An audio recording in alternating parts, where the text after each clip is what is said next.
Junior college football is back in action in Hayward as the Chabot College Gladiators take on the Reedley Tigers, and you're watching it right here on NorCal Sports TV. I'm Levi Flores. I got Carlos Franco with me. Carlos, take us into this deep dive of the game. Well, first of all, I'm just happy to be back here with NorCal Sports TV and happy to be kicking off the season back at Shabo. We got a great game scheduled for today. We have the Valley Conference versus the Bay Six. You have Coach Hartfeld over here at Reedley College. They beat Shasta 35-21 last week. So that's going to be a great matchup here versus the Chabot today because they rushed the ball for, I got my stats backwards here. I apologize, first game of the year. They had 64 rushing attempts, which was very impressive, and that's going to go against the defensive line, which is the strong point of Chabot here, led by Mr. Fangupu, who returns an all-conference player last year. Chabot comes into this game 0-1, losing to Feather River 32-13. Reedley Tigers come in 1-0, defeating Shasta 35-21. So two similar scores, but of course Reedley having that edge with the first victory of the season. Yeah, but the scores, were a little bit deceptive, we'll say, because Chabot played really solid defensively last week. I mentioned the defensive line being their strong point. Well, they also only gave about, I believe, according to my stats, was 3 touchdowns. So it's a little bit deceptive. They also gave up a safety. So Feather River scored many other ways, not only offensively. So it was really closer than what the score had, what the scoreboard said. And the Reedley Tigers, usually a pretty good football team in the junior college world. DJ Stevenson, the sophomore starting quarterback for the Tigers, 13 of 19 on the season for 68 pass completion, and his efficiency very high at 180. Yeah, we had them last year versus Modesto Junior College, and they had different quarterback, different receivers, of course, but they like to get the ball downfield to their receivers. They have a lot of speed out on the perimeter, and they like to stretch the field. And receiving-wise, their number one receiver, sophomore Andrew Dowie, 5 receptions per game, 76 yards he has on the season. And their number 2 option, LaDanian Streets, he's a freshman. He has 3 receptions for 17 yards. But when you go down the list, the yards may vary, but the average and everything else, when it comes into play, they have a lot of receivers. They have a lot of rushers, so they spread the ball very well. Yeah, they got a lot of weapons now. Going back to the offense, now speaking of weapons of Chabot, they're really young. They lost their starting quarterback. From last year, they lost Crum, one of their better receivers. They also lost the leading receiver in the state, which was Mound, who is now at Oregon State. So it's I don't want to say a rebuilding year, but there's going to be a lot of young talent on the field offensively for Chabot. Now, their returner that we got to look out for today is their running back. He's out of Castro Valley, Ismael Sanchez. He's a returner. He can do a lot of positive things for Chabot. He's surrounded by a bunch of young guys, but look for him to get the ball. I love the Chabot College field, the nice grass ring around the field. You don't see it on the camera right now, but the Chabot College field is just absolute great environment, and Chabot just being at home as well in front of some of their fans will definitely take effect in this game. Yeah, they're the Gladiators. This is the Coliseum, man. So it's going to be a great game here today, and looking forward to this game against the Tigers of Reedley. Some of the quarterbacks warming up as the officials get set to have the special teams take the field. You're watching Shabo College Football on NorCal Sports TV. Football on NorCal Sports TV is brought to you by Chabot College Athletics. Chabot College Football. Learn more about our program at athletics.chabotcollege.edu. American Asphalt, taking care of business in Northern California for over 35 years. The NCS-TV Summer Sleepaway Basketball Camp, 5-day overnight basketball camp in the Sierra Foothills for 4th through 12th grade boys and girls. Go to norcalsportstv.com/camp to learn more and to register. And meeting rooms on demand. NorCal Sports TV brings you Chabot Gladiator Football. He's Carlos Franco. I'm the voice of choice, Levi Flores, and the Reedley Tigers coming to the Bay, Hayward, to take on the Gladiators. And now the officials still waiting to clear some things up before the kickoff, but the Gladiators out here warming up their quarterback, trying to warm up their players since that extended amount of time before actually taking the field, you need to keep your bodies warm. Yeah, they got to keep cool, keep hydrated. Some of them that we have a little bit more time to talk about. This is the second game, first game for us, of course, but just the second game. For a lot of guys, you think about, okay, this is college football, totally understand that, but you know what, they're young men. For some of them, even though it's the second game of the year, it's really their first college football game. Yeah. So there's that wow factor. You know, you get in there, everybody here on the field was their team MVP. They were all league in high school, and now they're here. First game at home, so a lot of butterflies and a lot of emotion. Reedley right now warming up their two quarterbacks, DJ Stevenson and Jake Hamilton, who's the freshman backup out of Colfax. And Colfax always has a pretty good football team. Yeah, they do. So DJ Stevenson, the starter. Hamilton, of course, very capable. Come in and maybe they'll run different packages for Stevenson or Hamilton. We'll get to see that pretty soon here, too. Hamilton was able to take a few snaps in last week's game. He was 4 of 5 in passing for 80%, 22 yards in the air. Didn't have a chance to score a touchdown, though.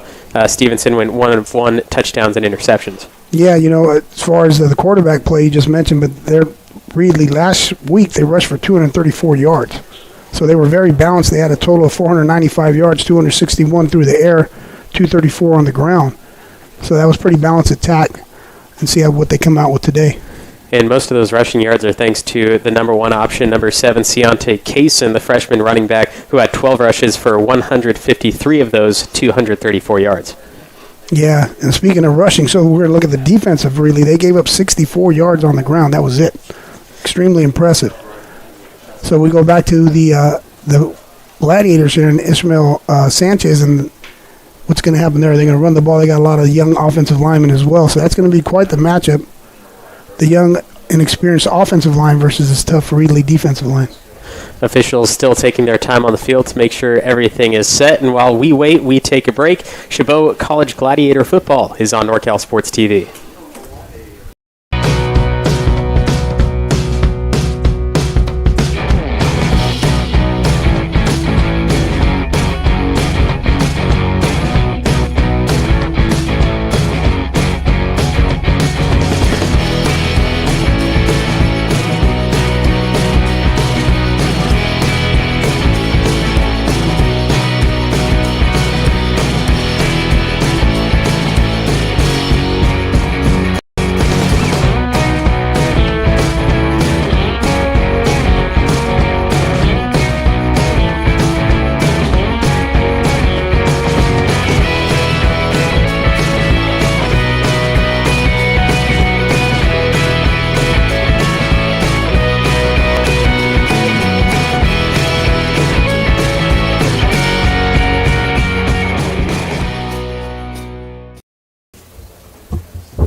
Football on NorCal Sports TV is brought to you by Shabo College Athletics. Shabo College Football. Learn more about our program at athletics.shabocollege.edu.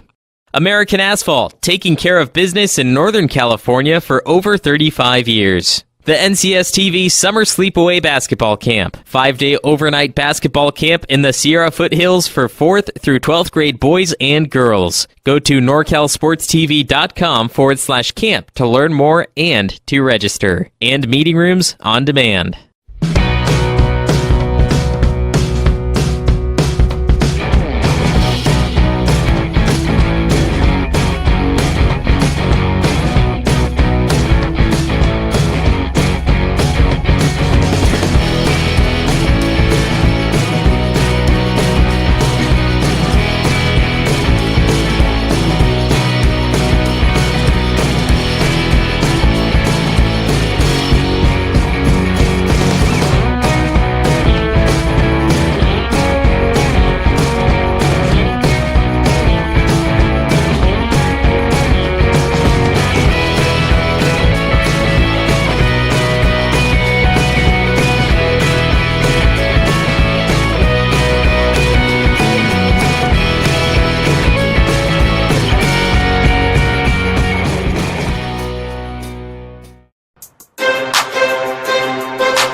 Football on NorCal Sports TV is brought to you by Shabo College Athletics. Shabo College Football. Learn more about our program at athletics.shabocollege.edu. American Asphalt, taking care of business in Northern California for over 35 years. The NCS TV Summer Sleepaway Basketball Camp. 5-day overnight basketball camp in the Sierra Foothills for 4th through 12th grade boys and girls. Go to norcalsportstv.com/camp to learn more and to register. And meeting rooms on demand.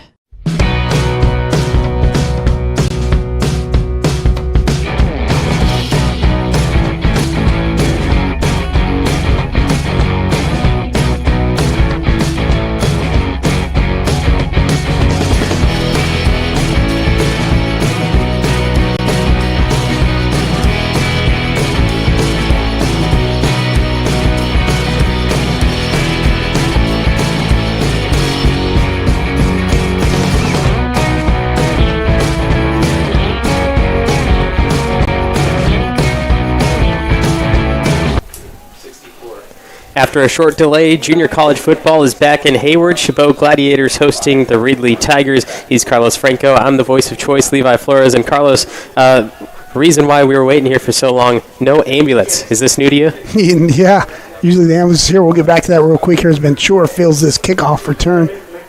They take it down the left side in front of his own bench, launched down about the 34-yard line, and that's where the Chabot Gladiator offense will make their start. Yeah, Ventura there with the return. He plays defense, so he's returning kicks as well. But hey, usually, when you see an ambulance, you hold your breath and you think the worst. But right now, when the ambulance showed up, man, both teams went crazy. Looked like they scored a touchdown. Everybody was happy. We got to kick the ball now, so game's starting, and we're happy the ambulance is here. Always want to, put players' safety first. Reedley Tigers defense is the first team out on the field. Chabot still waiting on the side. So it looks like they are going to got a penalty. Bring back the ball just a few yards.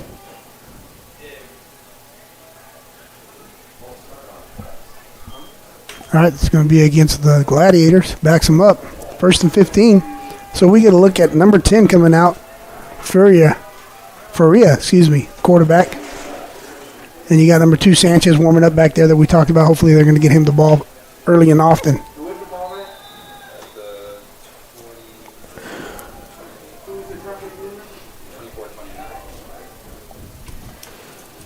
Gladiators hoping to go straight into a jump start offense from the shotgun. 2 receivers right side, 2 receivers left, and it looks like an audible being called out early.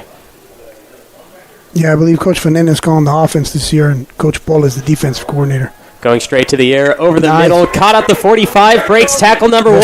Yes. Secondary is there to help, into the red zone, passing the official. End zone they go, touchdown Gladiators. Just like they drew it up, Stewart, a returner from last year, catches that ball, but what an excellent block by number 6, Carlo Franklin. You'll see it on the replay there. He picked up that block. Receivers, blocking for receivers is always a positive. Springs it for a big play, touchdown, Gladiators. Right over the middle into the open field, and the other receivers and extra players for Shabo were able to block him open. You'll see this right here. Finds the opening in the zone. And watch this block here by Franklin. Right there, sprung him. Teammates playing hard for one another. That's great. Going back to live action here with number 84. That is Umiki attempting the extra point here. 1 play, 1 touchdown, and the extra point through the uprights. The Gladiators in their home opener up 7-0 over the Reedley Tigers.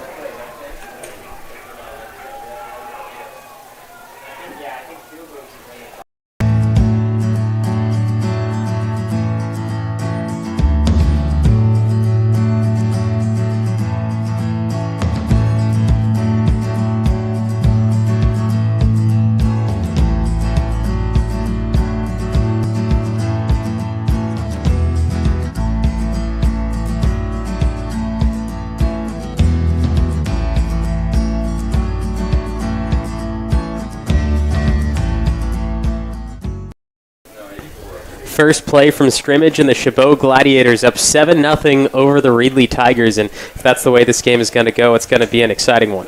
Yeah, there's going to be a lot of points scored if we keep that up. Reedley Tigers now will try and attempt the same thing, get right back at the Gladiators so they don't push ahead even further. And back to receive the kick for the Tigers is Ben Drake, freshman defensive back and kick returner, 6'1" out of Tennessee.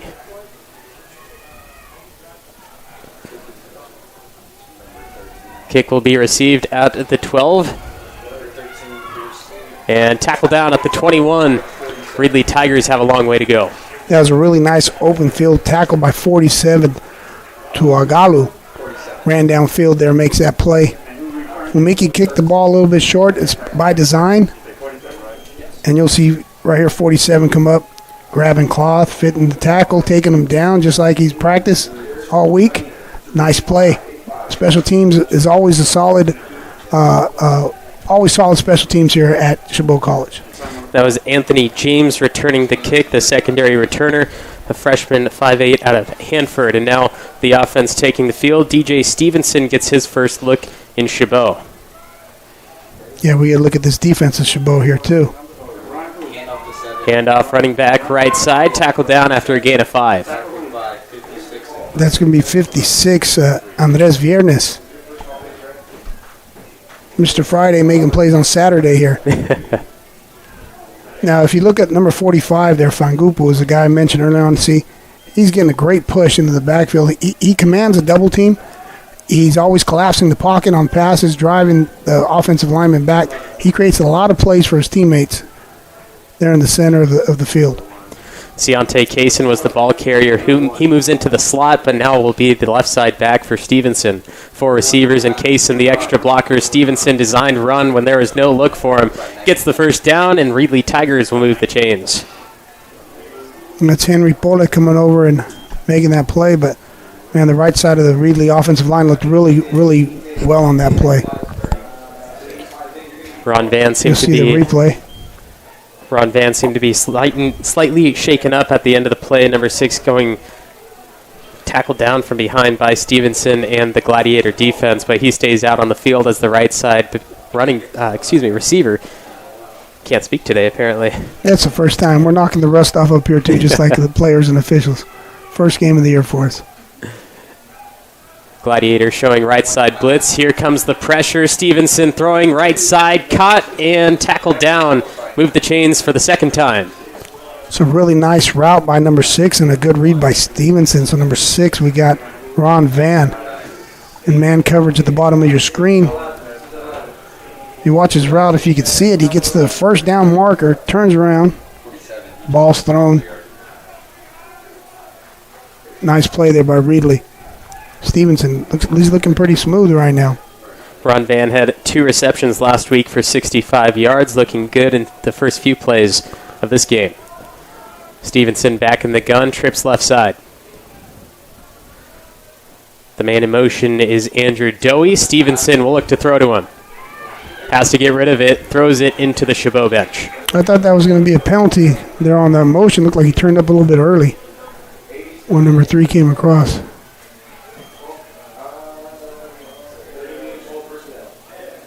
Really the first failed play for the Tigers makes it 2nd and 10. And Dowie will head back to the sideline after an incompletion. Waiting in the secondary for the Gladiators, Chris Shackelford, the sophomore defensive back, waiting for that deep ball from Stevenson for a chance at a pick. But right now, Reedley will show pistol. Handoff, Kaysen. He finds a big hole into the secondary. Shackelford was there to make the initial hit, but it came up to Douglas Turner Jr., the other defensive back, to finally take him down after a gain of about 17. Yeah, I was talking about how solid Chabot is up front defensively. Right now, you'll see this. They're on the wrong side of this battle. You see the offensive line for Reedley just pushing really hat on hat. You see them keep fighting there, and their running back just running really hard. They're number 7, Kaysen. Nice play by Reedley. If Shackelford wasn't there for Chabot, that's easily a touchdown for the Tigers. So luckily they had that secondary there to make the stop. But they did get into Gladiator territory as Stevenson will look to the air again. Stevenson takes it himself, doesn't slide down, first down into the red zone. 21-yard line, Tigers will be. That's Shackelford and Ventura finally take him down. I really like that play call from where you're at there on the 40, where they were roughly on the 40-yard line there. Like that play call, they were looking downfield, taking a shot. It didn't happen, so DJ Stevenson keeps the ball and gets some positive yards. We talked about how they had a lot of rushing attempts last week, 64 rushing attempts, and that's why. A lot of times it's the quarterback by design or by necessity. And how about that offensive line as well, giving Stevenson plenty of time to stay in the pocket, and then when needed to, rushed out himself. Now look at this formation that they have here, 2 tight ends. 12 personnel. Handoff, it's Kaysen trying to stay on his feet. He will gain positive yards, but it's only 2, 2nd and 8. Oh, there's like our Fangupo again. I can't say enough positive things about him. In the backfield, tripped him up. You'll see this formation. We got the 12s. They got the 2 tight ends at the bottom of your screen. Then Fangupo gets through there and just didn't quite get him, but tripped him up enough for his friends. Nice play by 4-5. I wonder if Fangupo tells people he's an offensive player because he's wearing 45, just to trick people. Reedley goes back to the trips left side. Defensive backs are a little spread out. Option play. It's Kaysen. 4 extra yards for the Tigers. Nice play by Ventura there.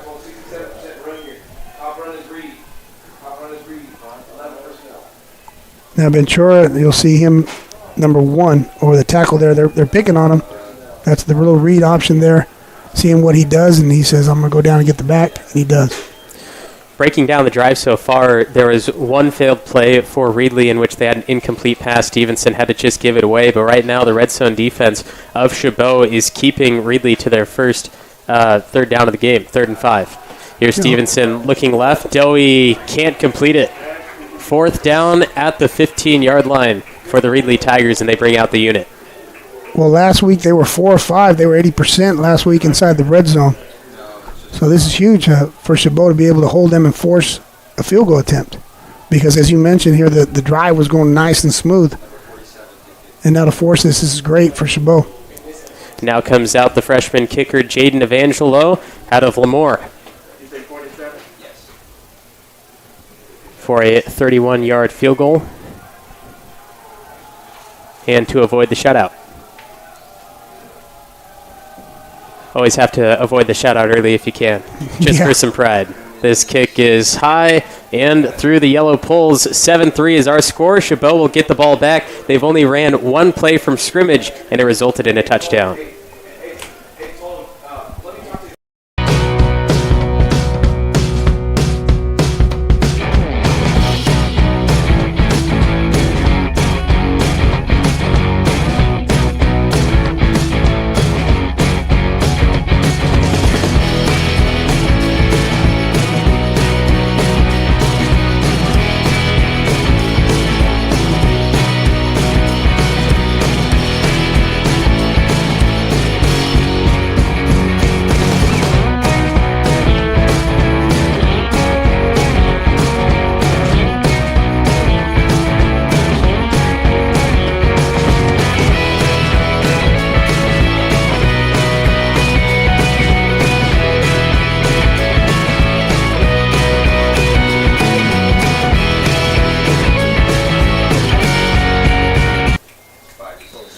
Reedley Tigers settle for a field goal, 7-3. Gladiators leading the Tigers, and the Chabot Gladiators get the ball back here as the Tigers will launch it down to the 10. Chabot favoring that left side on the kick returns through the 2 that they've had. They'll start this drive at the 26. Man, there's some collisions on this kickoff there. Number 41 of Reedley, Andrew Moinch. I don't know if you'll see it on the replay there. He just smashes into the wall. You'll see there's 3 guys. He just smashes in there, but he just sells out. That is some unselfish play. He's going to get a lot of praise from his teammates, the special teams coach. He's throwing his body in there recklessly and makes a play for the Tigers. All right, so this is play number 2, man. Play number 2. See what happens. If you scripted the first 15, this is play number 2. The first one was a touchdown. 1st and 10. They place the ball at the 27. We'll see what they go for here. They went air raid on play 1, but it could look different for play number 2. And we have some offensive movement on the far wide out on the right side, top of the screen. So we're going to move it back 5 yards and have it 1st and 15. Yeah, I got a little ear up there.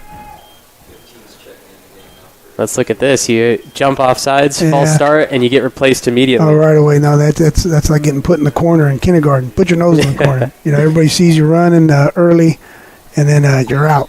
You're on the stage. Everybody saw. Sophomore receiver for sophomore receiver Malachi Matthews will take the place of Carlo Franklin. Going pass again, looking right. 2 defensive backs that are there to make the stop, and they will gain 2 yards on the pass reception and stop a forward momentum. Excellent rallying to the ball there by the defensive backs of Reedley. That was number 5, Fagan. That ball was thrown out there. And you'll see the reaction there by the defensive backs. That's a long throw out there for a gain of, I think, 3. It didn't look like an option play. It looked like this is where you're going to throw it. You have to get it there fast, and maybe that's why Carlo Franklin jumped a little bit early so that he knew that he was going to get the ball. This one's throwing long, a little bump on the side, trying to draw a pass interference. Not going to go, so now it is 3rd and long for the Shabo offense. Yeah, number 94, Andrew Merrihew, introducing himself to Furia. Took a shot there, man. But he made the proper read down here at the bottom of your screen, had that man coverage.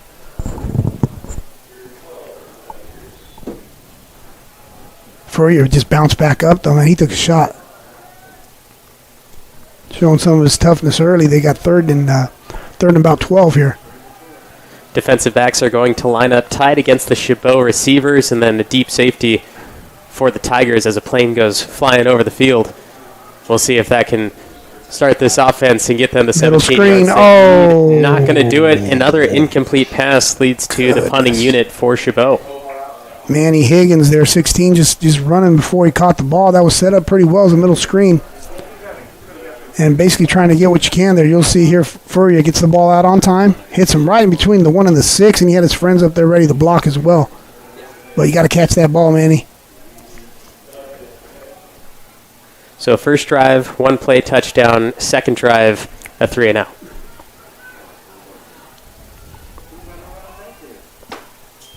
Punt returner standing at the 37, and the Chabot punt goes short, bouncing at the 48 of the Tigers. A nice punt by Donovan Omiki, who also does the place kicking here, too. He's a very talented guy there, number 84.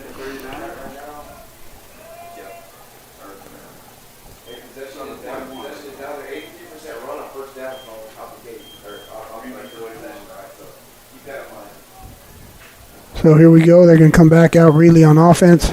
Chabot on defense here. Seen a nice spread for the Tigers so far. Kaysen getting quite a few carries, but Stevenson also finding the air. Although a few incomplete passes stopped them short in that initial drive, settling for that field goal. And here, Andrew Dowie going to cross the field, play action, attack, throws over the middle, first down, and a lot of room to run, breaking through the secondary into the high red zone, and the ball comes out. It looks like the Gladiators may have it, and they do. Ball finds the black jerseys, and the Chabot College Gladiators make their return on defense. Man, that was a big play for Reedley there on the play action. I like the concept play action, and you got that little post, skinny post there. Number 6 making a big play, but watch the defense here. Number 9 of the Gladiators. That's Justice Preston, returner from last year. Now, I read an article about how Coach Fernandez was praising him, how he bought into the program and everything, and his body looks different. He lifted the weights and did all the things that was asked of him, I should say, and he made a big play there. But we got a penalty going on here on the field. Looks like it was offsides on Chabot, so they're going to negate the fumble, negate the turnover, and the Reedley Tigers will have the ball back on offense for 1st and 5. Yeah, regardless, let me keep saying about Preston, that was a great play by Justice.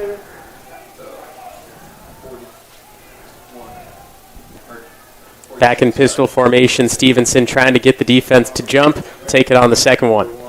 Handoff. Left side, first down and a little extra. Fantastic break for the Tigers, and now getting another first down inside Chabot territory. Yeah, 77, Harvey fighting really tough over there with Ivy, 44 of the Gladiators. You'll see him at the top of your screen. Number 77 pushing against 44.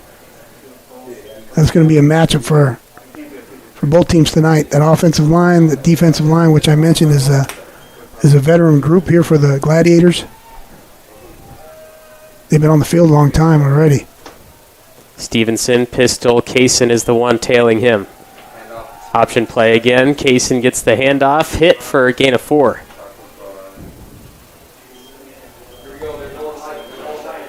And that's 56. Viernes coming up from his linebacker position with someone else there. I didn't quite catch who the other person was. We'll take a look at it right here. I think that was, can't tell, to be honest with you. But I saw Viernes come over there. The same concept here. They got the H-back coming across the formation. And the ball, here we go again. Handoff middle. Kaysen will be stopped just shy of the yard to gain. And you mentioned it last time when they had the man coming across in motion, cutting up possibly a little early, and that was Andrew Dowie for the second time. I actually saw it this time, and it does seem like he was cheating a little bit at the very end. Yeah. Moving forward, I'm not sure if it's enough for the official to call it, but at the same time, the rule is if you're moving forward towards the line of scrimmage, it is illegal. Right, yeah. Unless you're in Canada. But we're not, right? But, hey, going back, Reedley's ran 3 straight plays to the left side of the offensive line. And that's why I can't watch the CFL, Canadian Football League. They're running from 5 yards behind just to get a jump start. It's almost impossible to watch. Yeah. 3rd and short for the Tiger offense. Going into the air, all they need is a half yard. Stevenson will get it with his feet. Flag comes in late behind the play, and Stevenson looking inside the 5. That's where they will be, but I believe that flag might negate it. Yeah, no, I thought 77 Harvey started a little early as well at left tackle, but this is gonna be holding. Fangupu got tackled over there. I believe that was Fangupu. But you'll see. You didn't get to see when he starts, but Fangupu right there. He usually does the tackling, and he got tackled that time.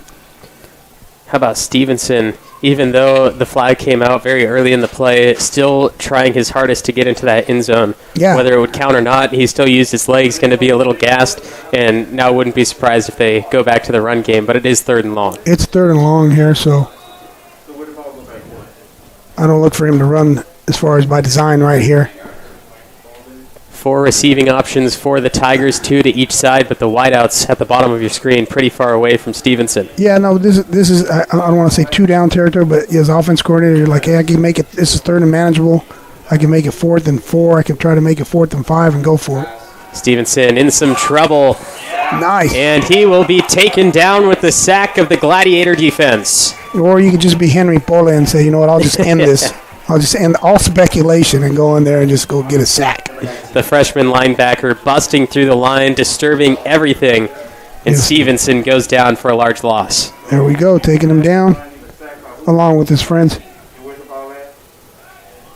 That's a big play right there. They're all big, but that was big time because it was 3rd down, and we mentioned that was going to be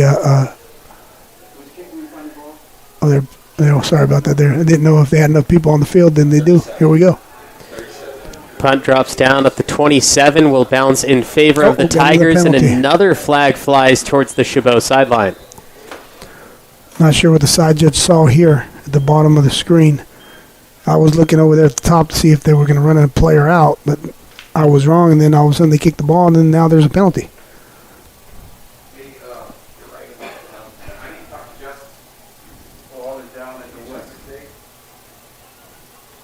See what the white cap says. It's going to be holding against the Gladiators.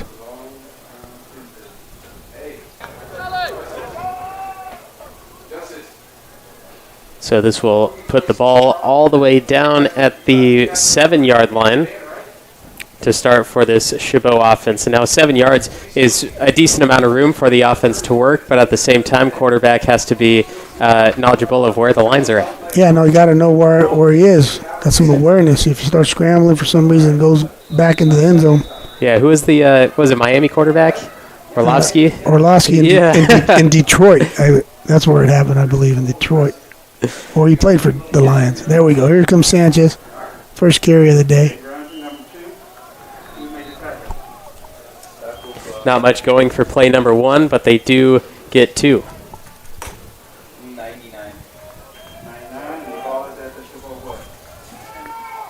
Well, we'll look here at Sanchez. Ball carrier running behind that young offensive line. I think there's only one returner from last year's offensive line, and I'll get to that after this play here. Passing, looking from the pocket in the end zone, has to get out of there. Throws it towards the side, bumped out of the air and incomplete. Yeah, Furrier scrambling there. We're talking about the offensive line. Last year we had Pole, who transferred. I believe he's believe he went to Washington State, if I'm correct. You know, Coach Fannin and his staff do a great job here with the academic staff as well as helping these guys matriculate, get to the next level, and get their degree. So last year's offensive line graduated a lot of guys. So Hilder is here, and he got hurt, and I think Horner's the only returner. That's going to be 65. It's 3rd and long for Chabot. They need to get across the 17-yard line for a first. Throws over the middle, dumps it down. Not going to be enough for a first, but we do have some more yellow. Yeah, he completed that to Sanchez. 32 took him down instantly. That's Latham. But like you mentioned, there's a penalty marker back there. Might be roughing the passer. Yeah. No. Yes, it is. Wow. Yeah. So Chabot gets cheated out here. They're going to go forward. Now, you know what I mentioned earlier, that Furrier took a shot, and you'll see him here making some plays with his feet coming out, and then right here he gets slant. Oh, you didn't see it on there. In other words, the play's pretty much over, and the guy pulled him down. Looked like more of a WWE type move at the end. Yeah, we see quite often quarterbacks, they'll go for a pump fake in the air.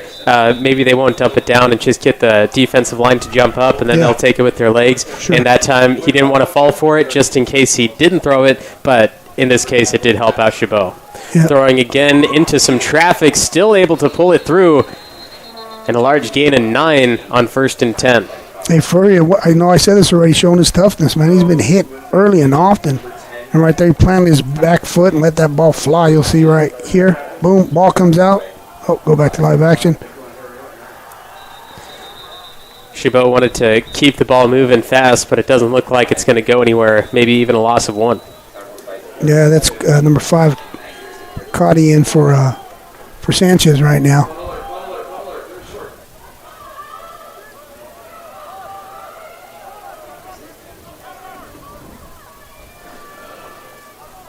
Third and short for the Gladiators.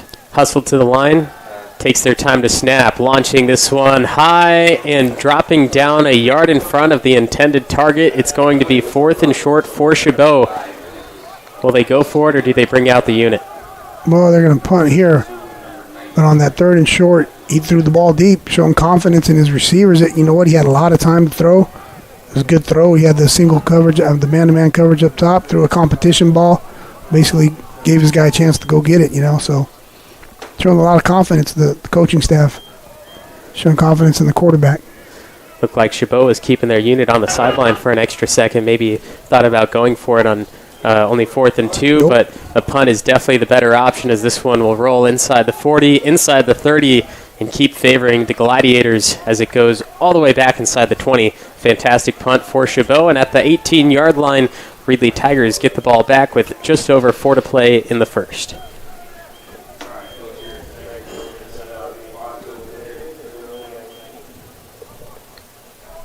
Now, some of these drives, we mentioned earlier that they scored right away.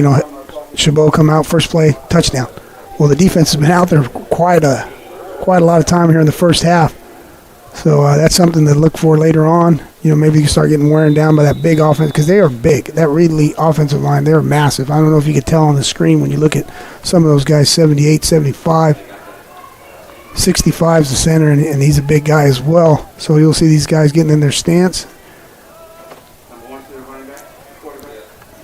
Gladiator defense with that 4-man front trying to bust through them. Nothing goes as the pass reception is complete for a gain of 8 yards. And thanks for joining us here at Chabot College Football today. Also on NorCal Sports TV, Santa Rosa visiting Modesto Junior College. At the end of the first, MJC leads 20-0. 20-0, and you can join Mario Ramos, Jeremy Hurtado over there if you'd like. But Chabot College seems to be a better football game today against Reedley. Yeah, no, that Valley Conference, you got Modesto playing over there, and you got Reedley playing here, man. Some tough football. And that was a nice play on that play action there. Got number 10 on the reverse coming through. Going to go with the first down. Reedley Tigers continue to slowly push forward their offense. I thought coming into this game, the Tigers' offense would do just a little bit more, especially with that massive offensive front line like you were mentioning. But honestly, being held to 3 points through 12 minutes so far, Chabot's defense definitely holding up and showing their worth. Yeah, no, definitely. And Street's there on the reverse, but I wanted to go back to the prior play when you talked about Modesto. The game there, you know what, Stevenson's running this offense really efficiently. Had that play action. He threw the ball right behind where the linebacker was who bit on the play action, and they come back with a run, and then here's a throw out in the flats. Nice play. Goodness, that was great by number 1, Yusuf Ventura. The bubble screen goes nowhere, sniffed out by the defense. Ventura did something like in his name, like a bench press right here. You'll see he just bench presses the receiver off of him. Watch him read and react. Look, gets that guy, gets rid of him, and goes over there and just drives him out of bounds. You see the Coach Pole going bonkers on the sideline there, too, praising this guy. That's great. Great physical football there by number 1, a returner here for the Gladiators of Shabo. So 2 minutes, 15 seconds and counting. 2nd and 9 for the Tigers. We'll go back to the air over the middle to the tight end. And a first down, Tigers. Okay, Benchora was a little late. I don't know what he was looking at. You'll see here that little pop pass to the tight end. Found the seam and got upfield right away. Benchora was looking over to his right, talking to one of his teammates. And the tight end ran right past him towards the safety. That was a nice read by the tight end, 80, and also, of course, the quarterback, Stevenson.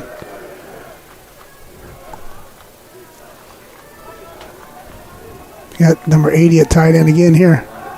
Stevenson back to the bubble screen left side. This time it's going to work out for positive yards. Trying to spin out of it. Dowie gets enough yards. Make it 2nd and medium. Gutsy call right there because they tried over there with Benchora and it didn't work, so they went to the other side. So they like that play. That's in their offense. They're going to keep running it. Nice block by number 4 up top. Going against number 4, Turner. Got loose and got in on that tackle. Almeida and Van at the bottom of your screen, the 2 receivers.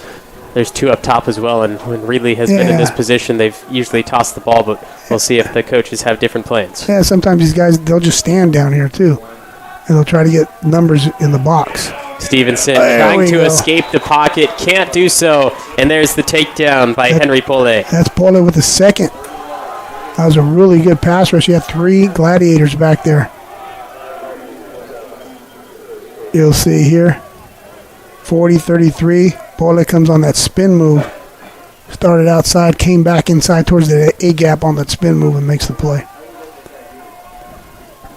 You can tell Stevenson has so much trust in his offensive line as well, staying in that pocket as the edges rush around with that extra protection. And he was escaping just in time before the pocket collapsed, but just one little misplay on the line makes it a tackle for loss. Stevenson, enough time here as well. Van will get it right around the yard to gain. I think he slid forward, but they're going to mark him after the yard to gain and push forward the chains. Now, something that I want to go back to what you're talking about, that offensive line. It's a good matchup because the defensive line of Chabot is more athletic. You'll see them with the pass rush here, like you got number 40 going. And it looks like the offensive line of Reedley is more suited to just, run the ball down your throat. So if they keep trying to pass, you'll see some sacks here by Chabot. That leads us to the end of quarter number 1. Chabot Gladiators with a lead of 7-3 over the Reedley Tigers.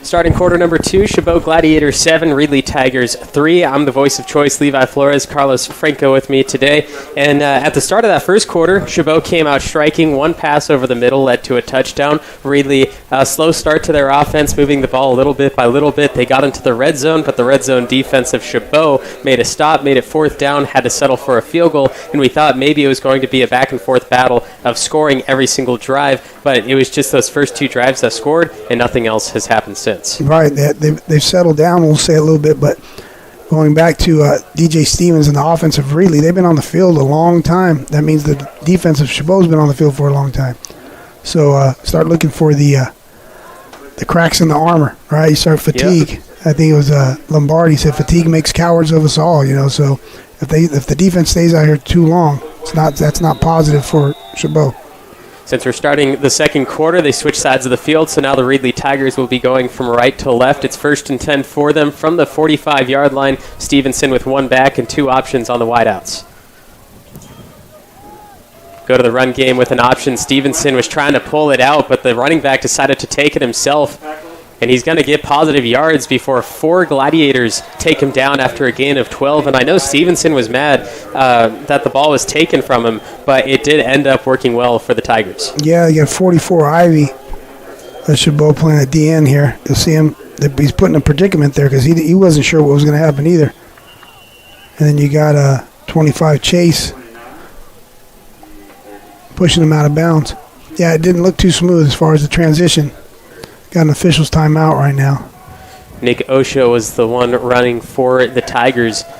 And, just that little miscommunication can lead to so much bad, but the fact that it did work out, not only for positive yards, but an actual first down on 1st and 10 is huge for Reedley.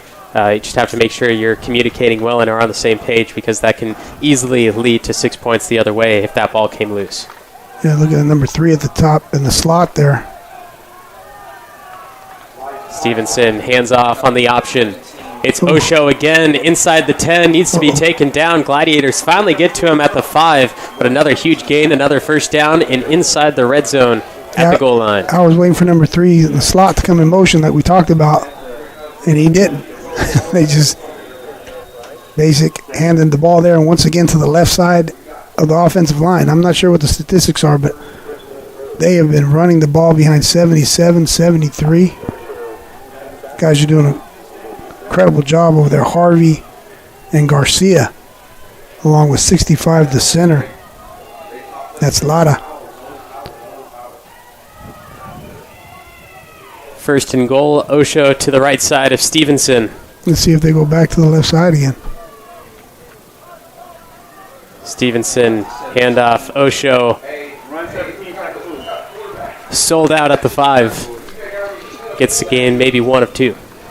Yeah, there's a bunch of Gladiators down there, a whole legion of them making that play.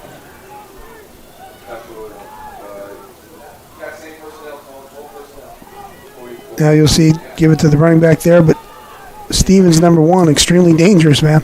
He can pull that ball and then he'll take off on himself there by himself, get him out on the perimeter, and he's going to be tough to tackle. Viernes showing blitz up here at the bottom. Not going to pull it out this time. Osho trying to find a different angle. Being pushed from behind, breaking that plane. Touchdown Tigers. They take the lead. What an effort there by 17. Nick Osho. That was just a repeat of the prior play. Bounce it outside, and then, just kept his feet driving and got in the end zone. That's honestly a play for Stevenson to take himself. The outside edge was fairly open. That's where Osho decided to go. Stevenson definitely had an easier route if he were to take that himself initially. But the extra help, push from behind from Ron Van, made that a touchdown for the Tigers, and will get them off the field and bring out their defense. But first, the extra point will be attempted, and this one's good as well. 10-7 is our score as the Reedley Tigers take the lead over the Gladiators.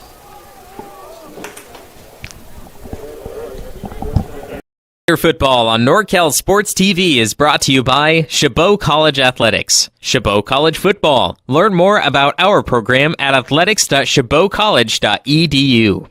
American Asphalt, taking care of business in Northern California for over 35 years. The NCSTV Summer Sleepaway Basketball Camp. 5-day overnight basketball camp in the Sierra Foothills for 4th through 12th grade boys and girls. Go to norcalsportstv.com/camp to learn more and to register. And meeting rooms on demand.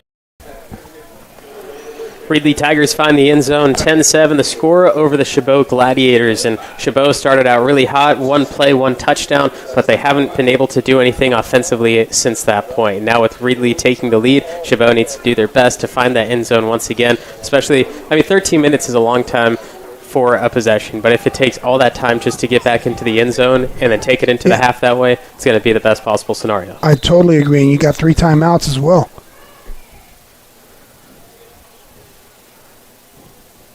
Tigers kicking off. Be returned down the left side, and they'll try to switch the field, go left to right, and break through something. Chabot going to find a decent gap and get to the 36-yard line. The Gladiators with decent field position. Yeah, Manny Higgins there starting on the left, and it was returned right, and it was set up really well. I mentioned how solid Chabot is year in and year out on their special teams. You'll see this wall get set up, and that's just like how you draw it up right there. It looks really well. And Higgins hits it, gets a solid return. So the Gladiators got a first down at their own, I believe, 36-yard line.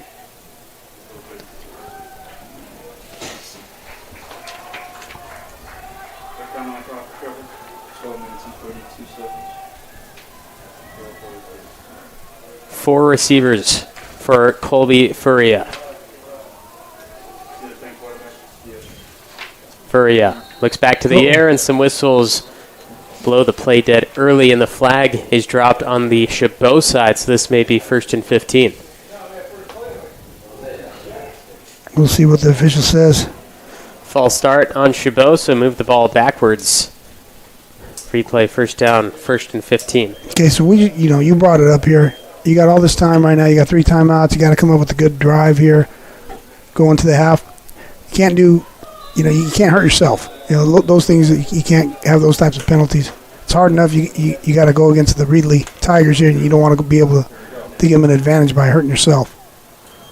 Furia looking to pass again. Stays in the pocket, deflected. It's high up for grabs, and falls to the turf.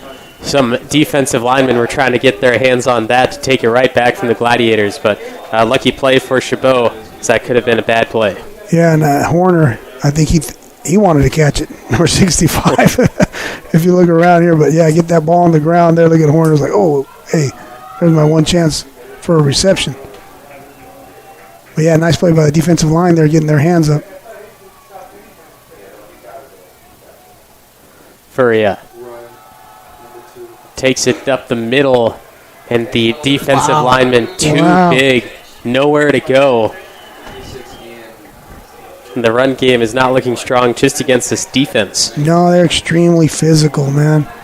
That defensive line is physical. We talked about, you'll see, look at this defensive line sliding, being very gap sound, gap integrity there, 97. You saw he stepped down. It's really nice. They only gave up, like we mentioned at the pregame, 64 yards rushing last week. And we're seeing why right now with that defensive line. Right now the defense will have to substitute a player out, so maybe Chabot can do something here if the offensive line can hold him. That was Riley Ham moving off the field. Darius Jackson moving off the field, and Riley Ham coming in his place. But definitely 3rd and long, going to have to look to the air. Furia trying to hold off. Going to take it himself past the line of scrimmage. Only gets a few yards, and it's going to be 4th down. Need to punt it off from this place. Yeah, he had some time to throw there. Good coverage, of course, by Reedley, but he did have time to throw.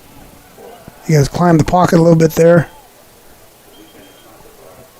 And you get to live to fight another day right here, so they're going to punt. Just over a minute taken off the clock and no yards to show for it. 4th and 12. The punt will come from the 20. A bad snap, nearly deflected. Ball will be waved at the 38-yard line, and the Reedley Tigers have fantastic field position as they bring back out DJ Stevenson. Yeah, number 20 almost got that punt there for the Tigers. Andre Castellanos. Almost a highlight reel moment for him. So now we just flip what you said about Chabot. You got 11:25 now. Want to hold on to this, take this into the end zone if you're Reedley. Take as much time off the clock and go into the half. They're leading now, try to add to their lead. And I believe they have 3 timeouts as well, if I'm not mistaken.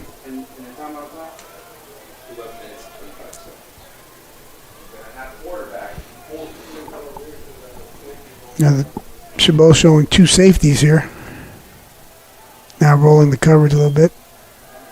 Stevenson out of the pocket early. And taken down behind the line. Loss of 3 yards for the Reedley Tigers.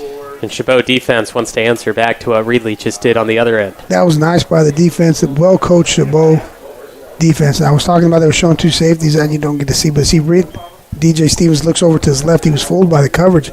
They were showing him 2 safeties. Right pre-snap, right before the ball was snapped, Chabot's defensive backs moved and confused Reedley's quarterback Stevenson, and he couldn't get the throw off. He had to run.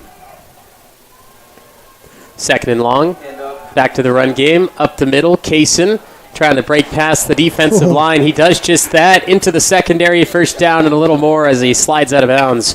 On 2nd and long, Kaysen using his legs to turn through. Yeah, and he was slithering through there, too. He was slick, man. He was sliding through all the defenders of Chabot.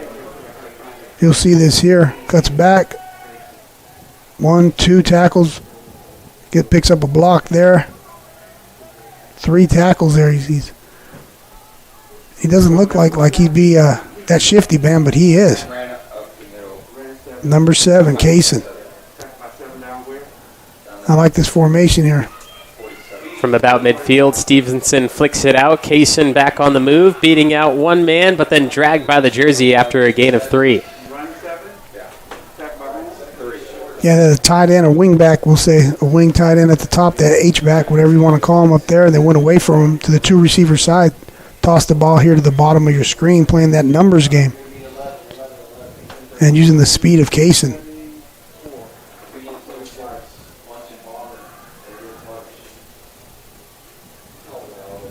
Here we go. If you notice, they're going a little bit slower in the huddle now, too, trying to take more time off, as you mentioned. 3 options left. Dowie on the move, left to right. Stevenson looking for someone. No gain for Stevenson, and the Chabot defense, every time they get Stevenson looking, does pretty well. Yeah, 33. That's Keaton, and 46, I believe that was Gooden. Well, like you said, the defensive backs are playing pretty well for Chabot, and they're also confusing Stevenson with how they. We used to say put some sugar on it. Back, my defense coordinator would say that, show them one thing, give them another. 3rd and about 6. Got to know where the first down markers are here. Stevenson calling out some of the defenders. Will take the snap. Yeah. There's a flag. That's a penalty, yeah.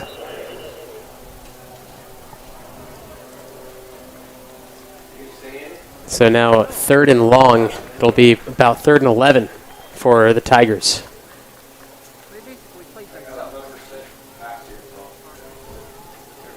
Yeah, penalty there, so 3rd and 11, like you said. So this goes back like we said before. Sometimes people think, what do you mean 2 down territory? Well, if you're the offense coordinator, you don't have to get the whole thing here. You get it close to the sticks and go for it on 4th down if you wanted to. So we got no running backs, empty backfield here. 5 receivers.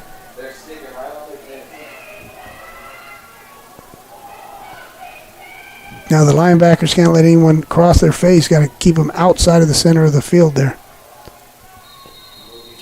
And it looks like this will be a delay of game, so move the offense back even further. Now 3rd and 16 for the Tiger offense. Stevenson, it'll be hard for him to escape the pocket and run this far now. 3rd and 11 might be manageable. We saw him use his legs to get some pretty decent distances before, but now 3rd and 16 is even longer. If it's not a pass, probably won't get there. But like you said, if you get most of this now and you're just short, it could be an option for Reedley to go for it. But right now it's 3rd down, and Stevenson will face this. Stevenson being chased down, flicks it over the middle. Nice. Picked up and dropped down. Duplexed at the 50. Yeah, Ben Shore there on the tackle. You have number 4, Reddix, running across the drag route across the field, and Ben Shore was waiting for him, picked him up, and said, again, maybe like I said earlier, the WWE move here. Take a look at Ben Shore. Ben Shore is solid, man. He's played special teams here as a returner, and he's just a joy to watch, man. I enjoyed watching him last year as well. So they're going to get the ball back. After that type of tackle, Reedley definitely not going to go for it, as Shabo will receive the kick at the 15-yard line. 7.5 minutes is what they have on the clock as the offense comes back out.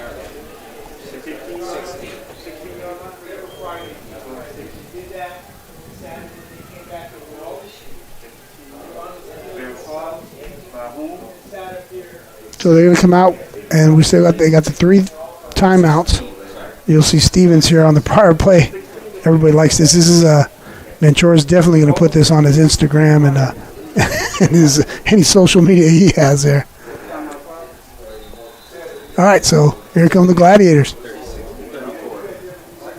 Got trips to the bottom of your screen. Sanchez in the backfield. Furia hands off. Sanchez.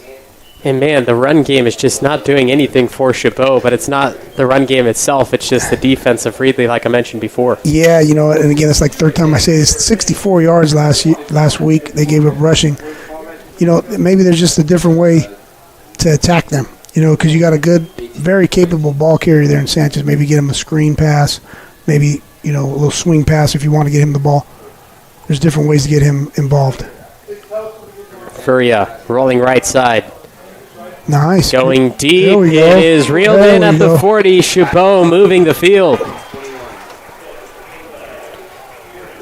Here, Stewart, the sophomore receiver, found by Furia. Yeah, Furia on the move down here. Sanchez out front blocking. Plants his feet. Lets it fly.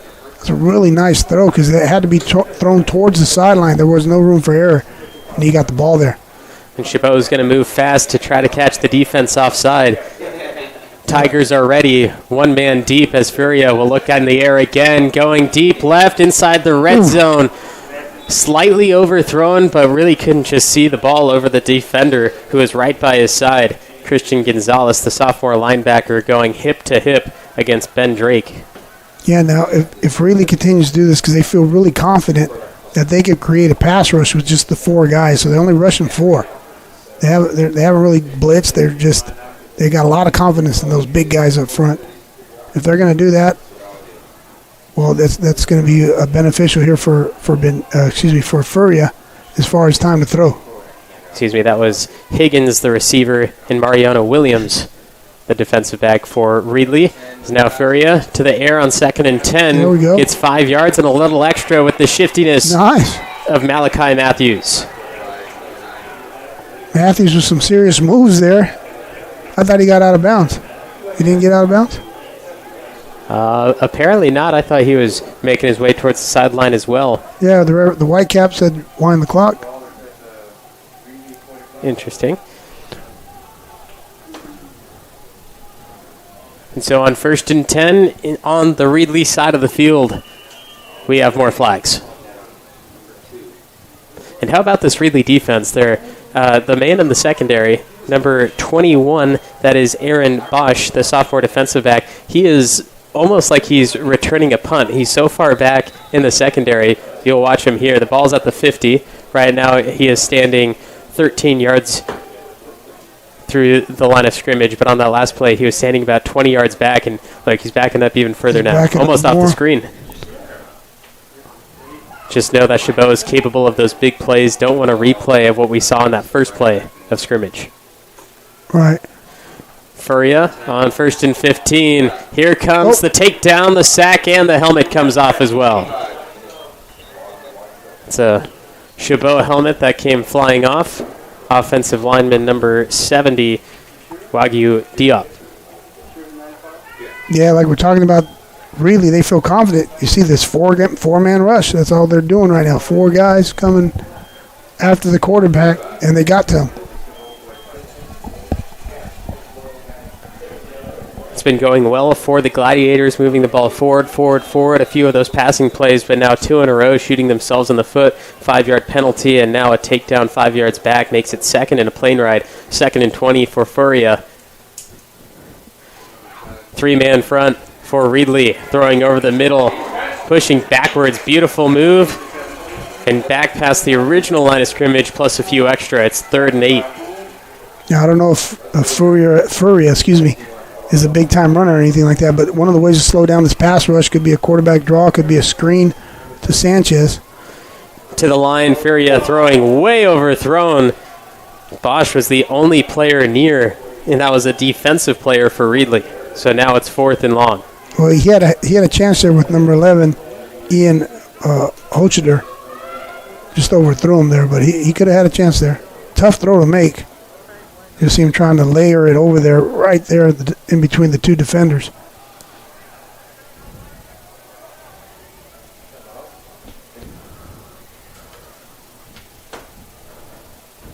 Officials holding the game for just a moment.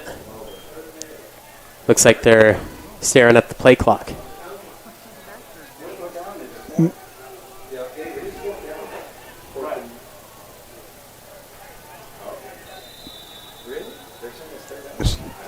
what's going on there. Hearing some of the coaches asking if it's fourth down or third down, and looks like they're going to play out third down here for Chabot.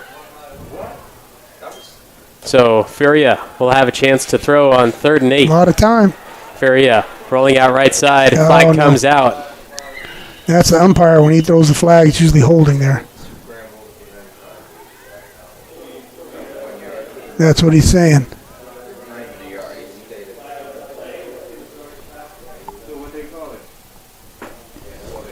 He had a lot of time to throw. Maybe that's part of the reason.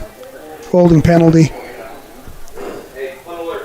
They're still calling it third down. On our screens, we had 4th and 8. The coaches were saying it was fourth down too, but third down is still where we stand. And so Chabot basically getting a few extra free plays here. It is third and very long. But at the same time, Chabot, they could still break through it. Was it Missouri in the 5th down? That was years ago, the famous 5th down. Here we go.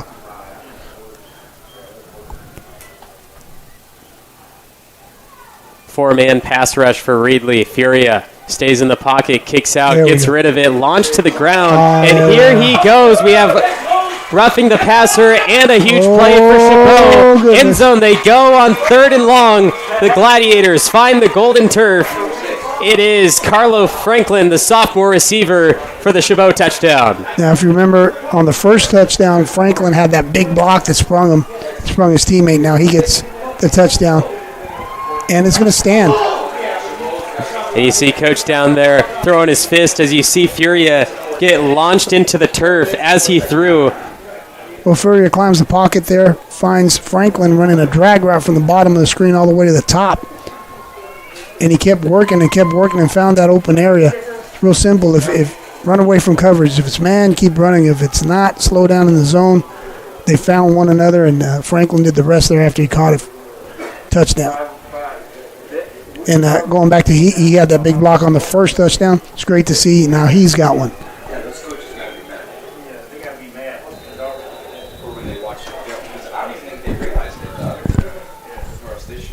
Extra point. Snap is fumbled. Having to run with it. Takedown in the back, so no extra point, no 2-point conversion as the kicker went to rest at the 15-yard line. Tried to do something himself.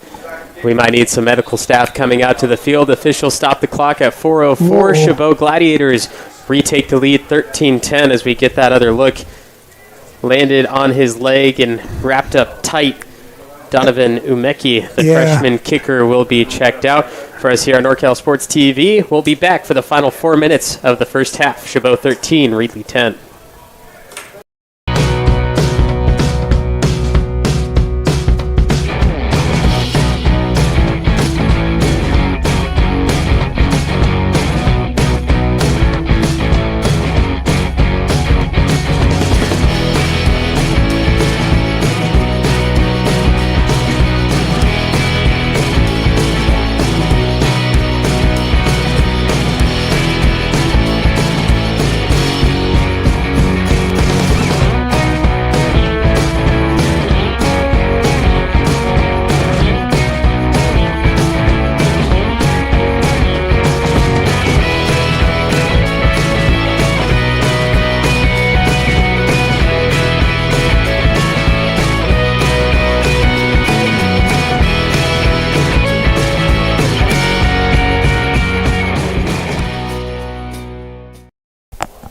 Chabot Gladiators find the end zone. Carlo Franklin to make it 13-10 over the Reedley Tigers. And on the extra point, it was a fumbled snap. Ball came loose, and Donovan Umeki, the freshman kicker, picked up the ball, tried going around the left side, but the defense was too much for him. Able to come across, take him down, but there was a... Ouch. And there was the takedown there. It looks like the left leg of Umeki. But on the drive itself, Chabot had quite a few chances to keep moving that ball forward and forward and forward. Some of the coaches here were saying that it was fourth down, maybe past fourth down even, but this is the play that ended up finding the end zone. It was roughing the passer, and then you see Franklin move forward through that secondary, cutting back and forth, and then finally getting to the golden turf. Yeah, Furia just made that nice read, hit his receiver in stride. We talked about Franklin running. He was down at the bottom of the screen, the number 2 receiver, ran a drag route, and turned it into a touchdown here. We're still looking on the field at Umeki, excuse me, being attended to by the first responders here. So, man, they got out there fast. They're doing a great job. Something that's always impressive here when there's an unfortunate situation like that. Shabo is they're always on it, man. They always have like quality people here to respond right away. But yeah, going back to Franklin's touchdown, that was great. I mentioned earlier he had a big block on the opening touchdown, and it was great to see him get his touchdown after helping his teammate.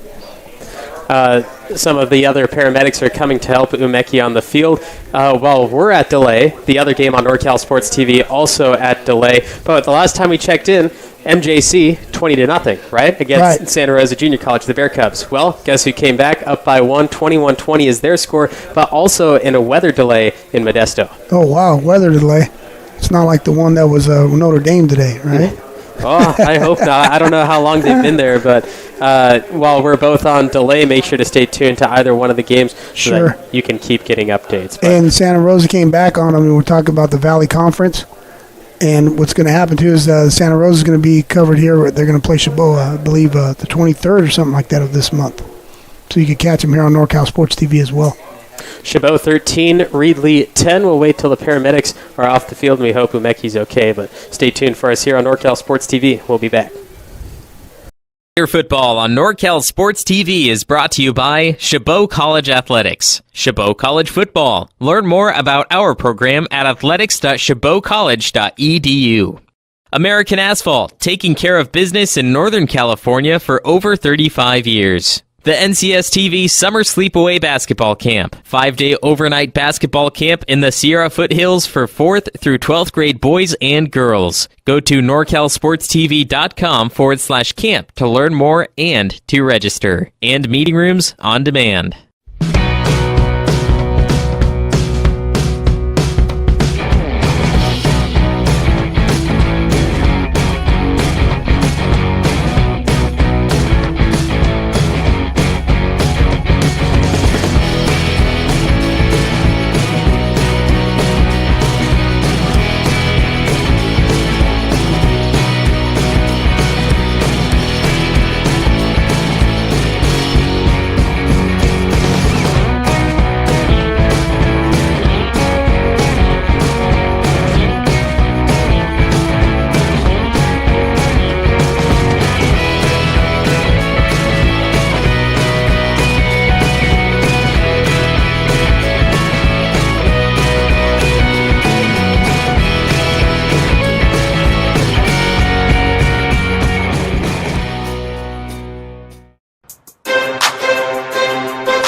Stretched off the field. Umeki tackled on that last play, and we did have a flag somewhere on the field. I'm not sure exactly what the play call was or what the penalty was, but Chabot does get a chance to do it again, and they're going for 2.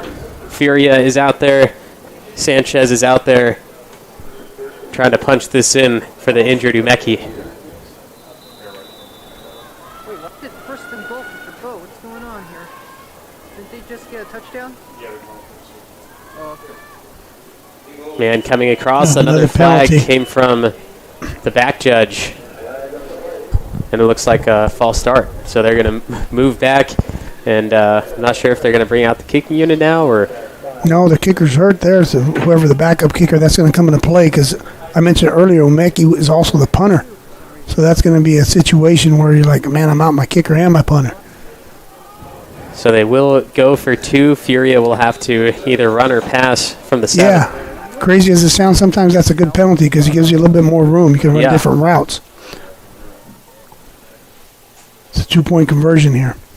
Oh, Furia, low snap again for the second time on this extra point attempt, and 2-point conversion fails again. Dropped down at the 20, and Chabot just cannot find those extra points that they needed. But 13-10 is where we still stand. 4:04 on the clock, and the Reedley Tigers will have plenty of time for a last possession before the half. Man, the defensive line gets off the ball extremely fast for Reedley. They have great anticipation of the snap count.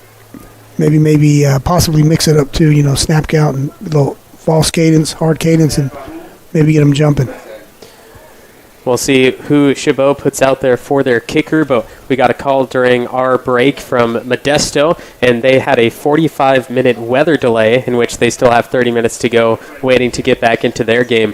Modesto was up 20-0, had 3 touchdowns in their first 3 drives, had a touchdown on their first play of the game, just like we did here. Right. They ran a trick play, and they scored a touchdown on their third play of the game. So they were up there doing pretty good, but Santa Rosa took that second quarter and made it their game as well. So they're up 21-20 over Modesto. And on the previous drive, there was the roughing the passer. Way before that, this has happened like 15 minutes ago now, but that means Shabo gets to kick from the 50, and the kicker is? Liam Majuris, number 22. And that's a phenomenal kick. Puts it into the end zone, and they're going to try to run it out. Get him. Down the middle. And Chabot makes him pay. Number 3, Eric Johnson, returning safety, starter last year's here at Chabot, makes a nice open field tackle. You'll see it here. Number 3 comes on your screen, breaks down, boom, takes him down to the ground. Excellent play by Johnson. All right, so now we got 3:57 left in the half. You got DJ Stevenson, who's been operating the offense very efficiently. Let's see what they could do. Stevenson, deep on their own side of the field, pitches out left. Osho tripped up by himself. A flag comes out to where he was being dropped down. But Carlos, I had a question for you with this, because Chabot just lost their kicker, lost a big part of the team, and their punter, of course. Right.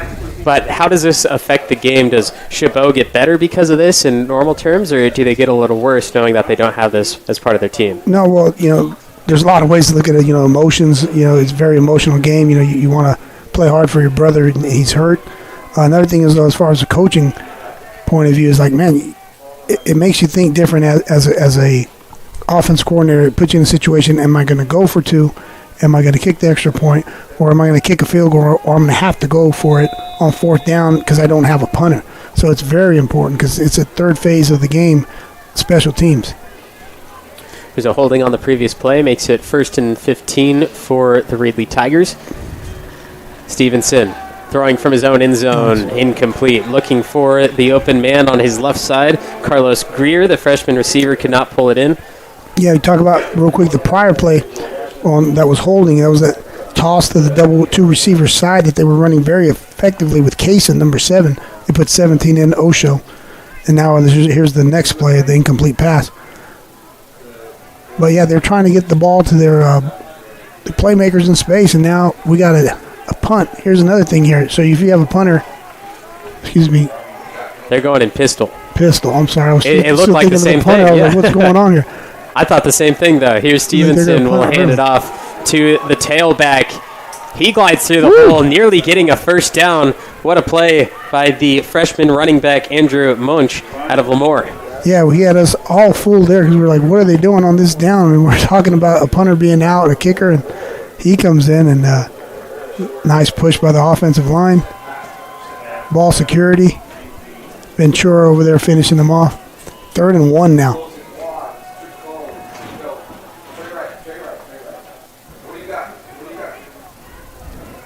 Stevenson going gun, running back right side, 2 receivers, 3rd and short. Wouldn't be surprised if Stevenson has this himself. There we go. Or they give it to Munch, and I'm not sure if he went anywhere. No, I don't think he got it. Let's see, I think the far official's calling it yes, the bottom official's calling it no.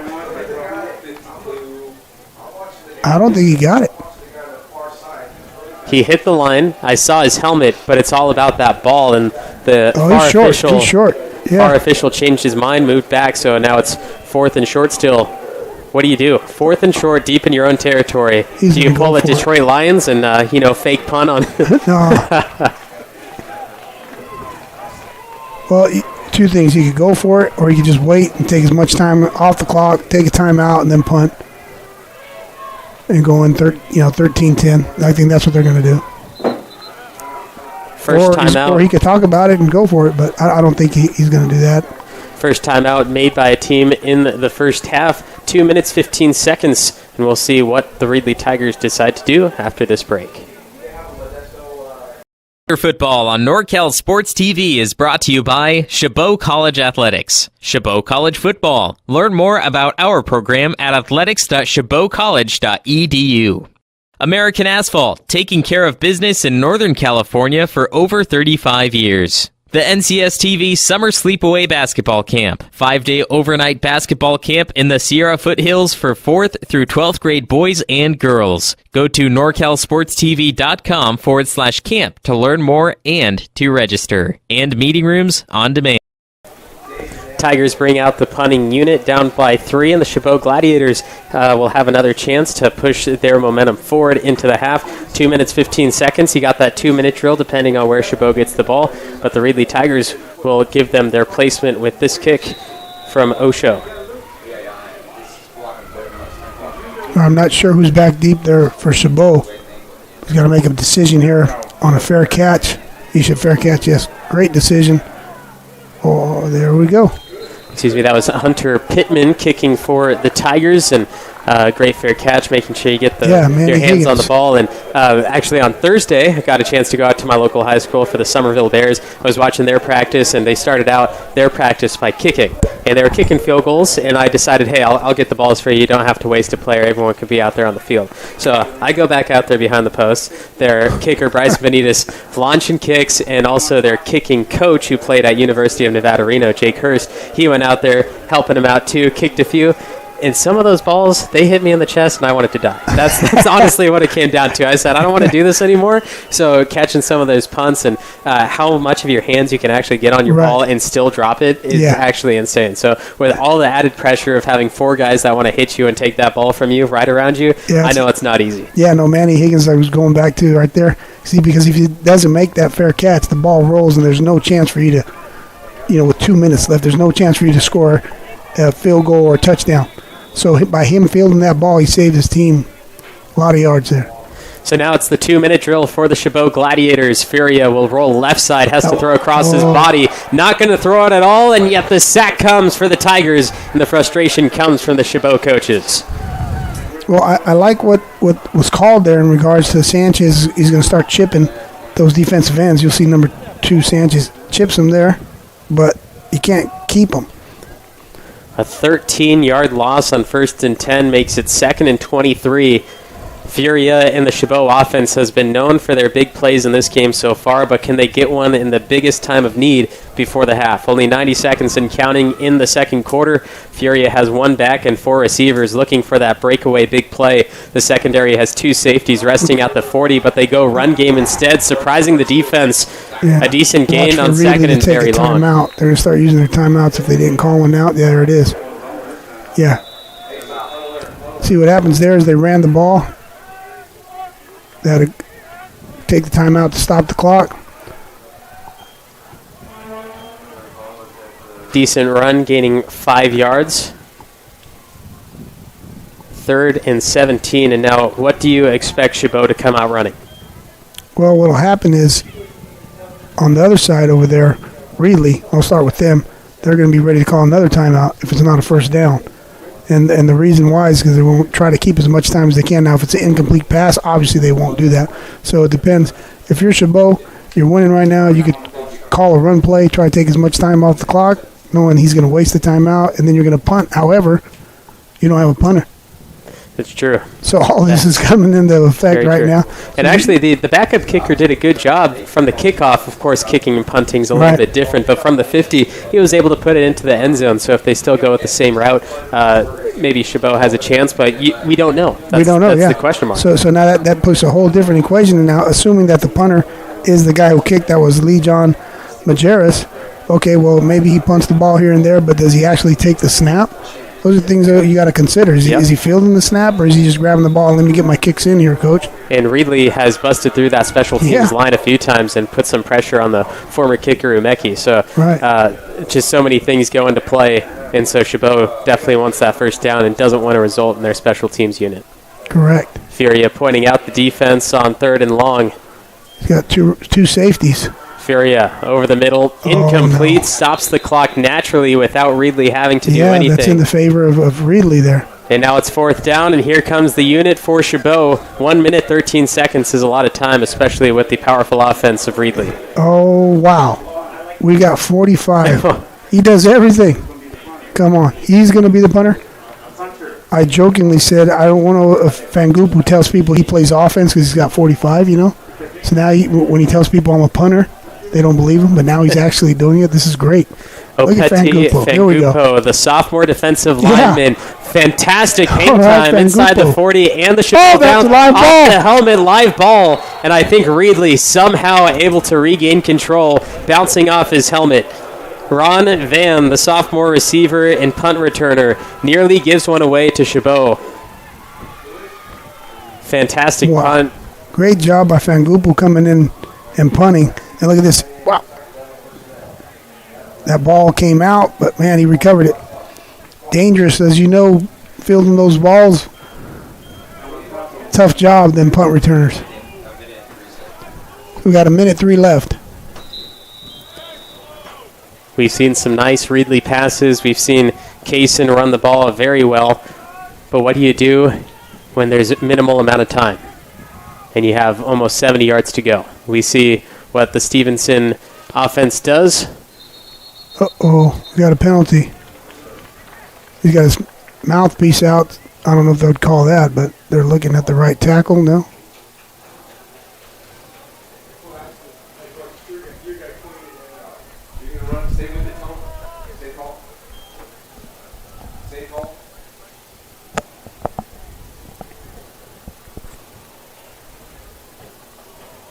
See, false start on the offense. Yeah, the right tackle was looking over there. I saw his mouth. He was flipping her out, and I was like, they're not going to call that.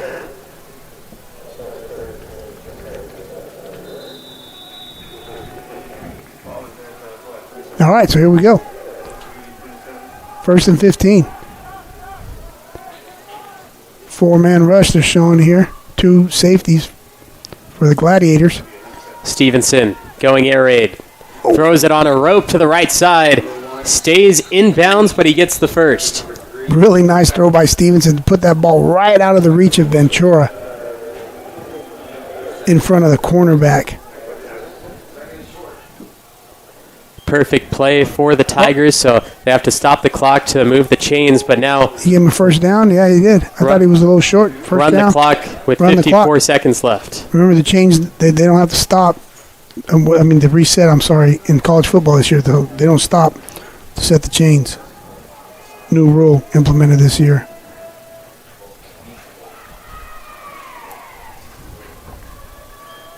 Stevenson throwing again. 2 for 2 on the right side in front of the Tiger bench. Moves around the secondary, staying on his feet, pushing past the 40.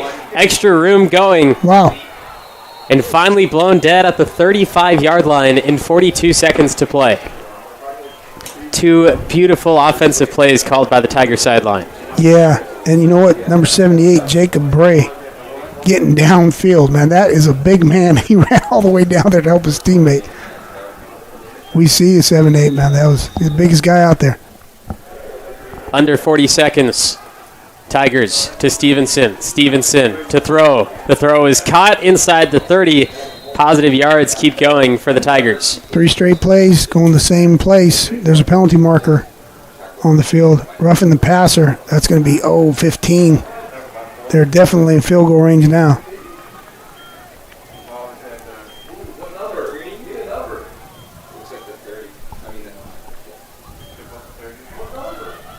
Doesn't look like we have that play available to us, unfortunately, but Tigers will get free yardage and halfway to the end zone. No, like I'm saying, that they're definitely in field goal range now. Obviously, they want to score a touchdown. You got 30.8 seconds, and you got a first down. Looks like on the Shabo 18, 19-yard line. So once again, they're inside the red zone where they were extremely efficient last week, 80%. Haven't been so today, but they're getting an opportunity here with 30.8 seconds. And they still have 2 timeouts. Moving the closer. It was a roughing the passer penalty.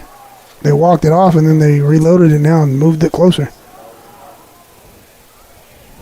All right. They sorted it all out. Here we go. Reedley still has a few timeouts, so I say maybe surprise him with a run when you're inside the 15. Since they're going to be waiting for a pass, maybe give it off to Case and the star running back, but Stevenson will look to throw anyway. Stevenson, pocket collapsing, just gives it up to one of the photographers. Stops the clock at 24 seconds, and it's 2nd and 10.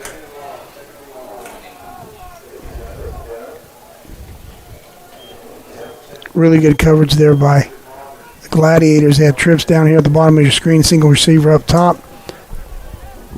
And Stevenson making a smart decision to get the ball out of bounds. He was under duress there. That 4-man rush of the Gladiators is trying to get to him. Now you got number 7, Kaysen, back in. And here they like that little toss down here at the bottom of your screen with the 2 receivers. They ran that very effectively with him. And they're in the same formation now. Stevenson throwing on 2nd and 10. Line holds up. Corner end zone overthrown. Ventura out in coverage. Nice read by Stevenson. That's the guy who wanted to go out, number 1, Ventura. They also did swing. I don't know if you saw, they swing Casey down here to the bottom of your screen. That's a great matchup for Reedley with the speed that he has against the defender there, the linebacker of Chabot. Now we got empty 5 receivers. Watch out for a quarterback draw.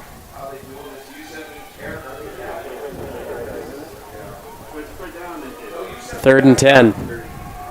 Stevenson looking. In trouble. Stevenson gets rid of it in time. 15 seconds. 4th down.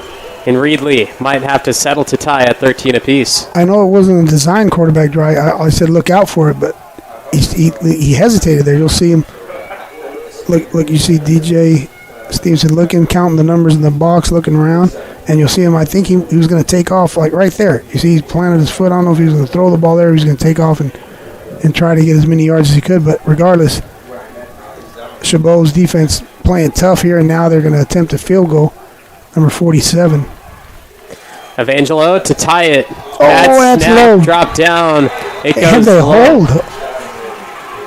Chabot College with 11 seconds left before the half will keep the lead, 13-10. The bad snap, the bad hold. Evangelo decided to put his foot to it anyway and couldn't get it high enough through the uprights. Yeah, you'll see it here. Bobbled it. That snap. Man, missed opportunity for Reedley. Great job there. The defense holds for Chabot. And once again, I know I've said this, Captain Obvious, but man, they've been on the field a long time, that defense. So this halftime is going to be great for them to rehydrate and rest a little bit because they are playing extremely well, holding this Reedley team to 10 points for the first half.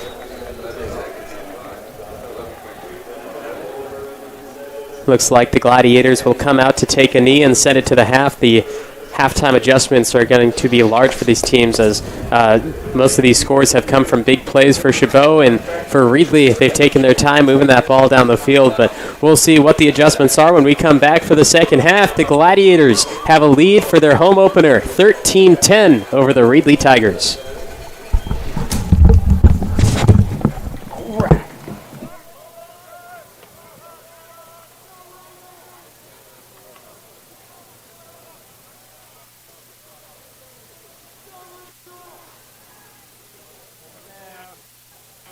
Football on NorCal Sports TV is brought to you by Shabo College Athletics. Shabo College Football. Learn more about our program at athletics.shabocollege.edu.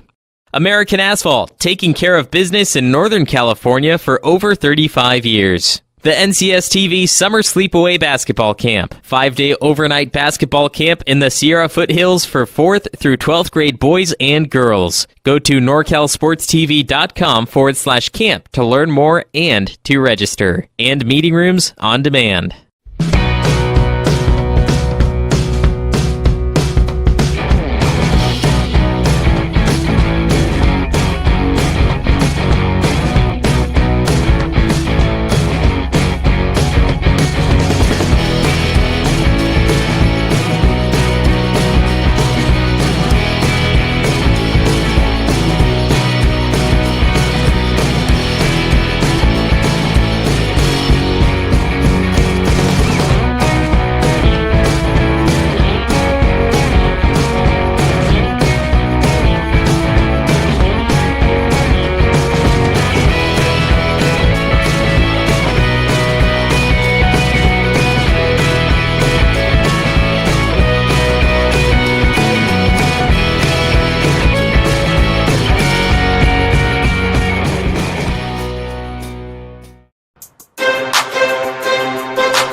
Football on NorCal Sports TV is brought to you by Shabo College Athletics. Shabo College Football. Learn more about our program at athletics.shabocollege.edu.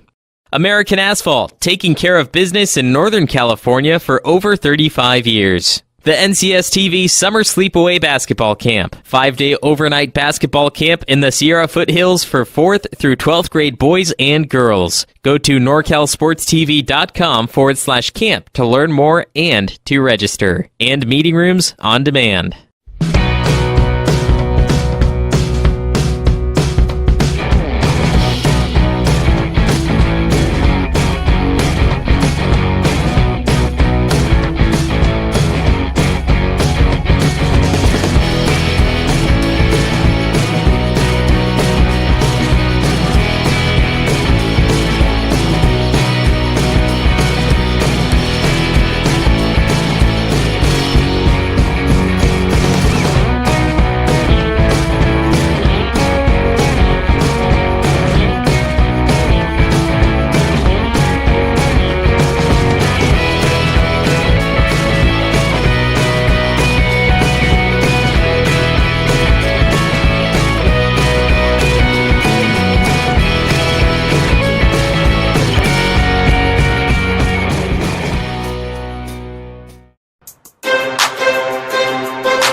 Football on NorCal Sports TV is brought to you by Shabo College Athletics. Shabo College Football. Learn more about our program at athletics.shabocollege.edu. American Asphalt, taking care of business in Northern California for over 35 years. The NCSTV Summer Sleepaway Basketball Camp. 5-day overnight basketball camp in the Sierra Foothills for 4th through 12th grade boys and girls. Go to norcalsportstv.com/camp to learn more and to register. And meeting rooms on demand.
Football on NorCal Sports TV is brought to you by Shabo College Athletics. Shabo College Football. Learn more about our program at athletics.shabocollege.edu.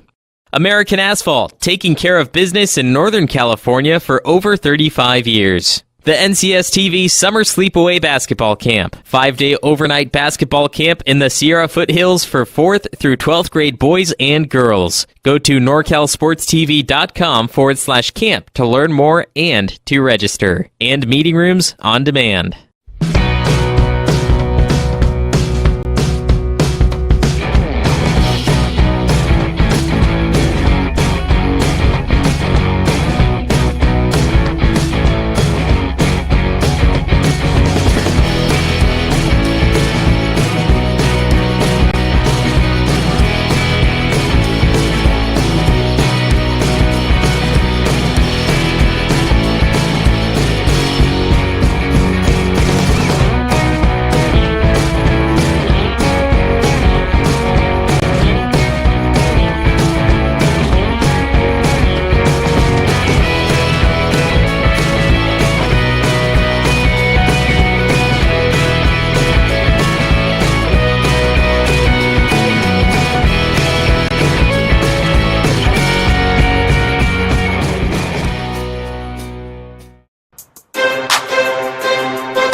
Football on NorCal Sports TV is brought to you by Shabo College Athletics. Shabo College Football. Learn more about our program at athletics.shabocollege.edu.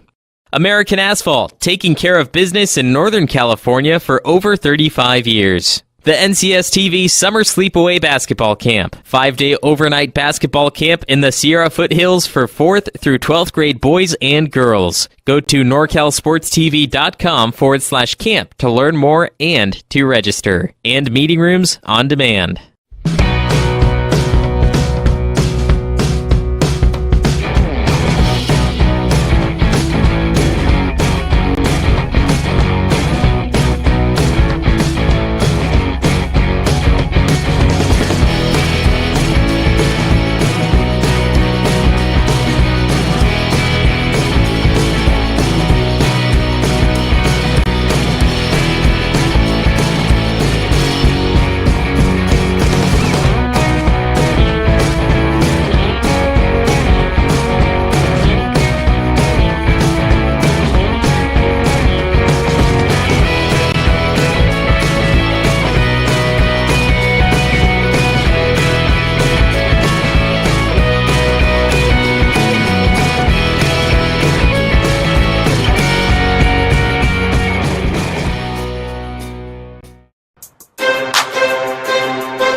Football on NorCal Sports TV is brought to you by Chabot College Athletics. Chabot College Football. Learn more about our program at athletics.shabocollege.edu.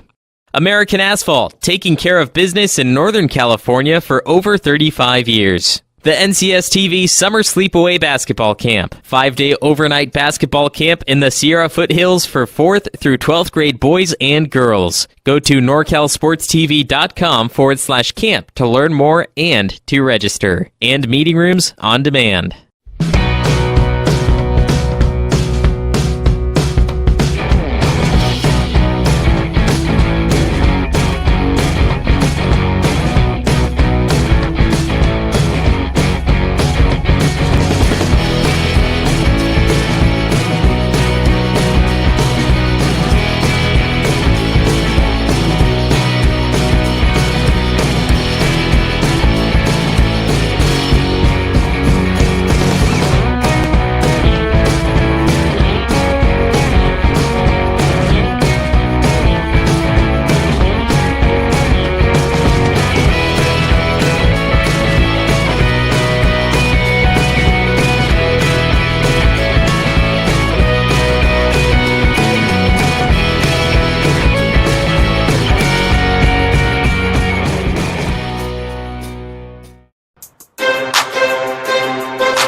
Football on NorCal Sports TV is brought to you by Shabo College Athletics. Shabo College Football. Learn more about our program at athletics.shabocollege.edu.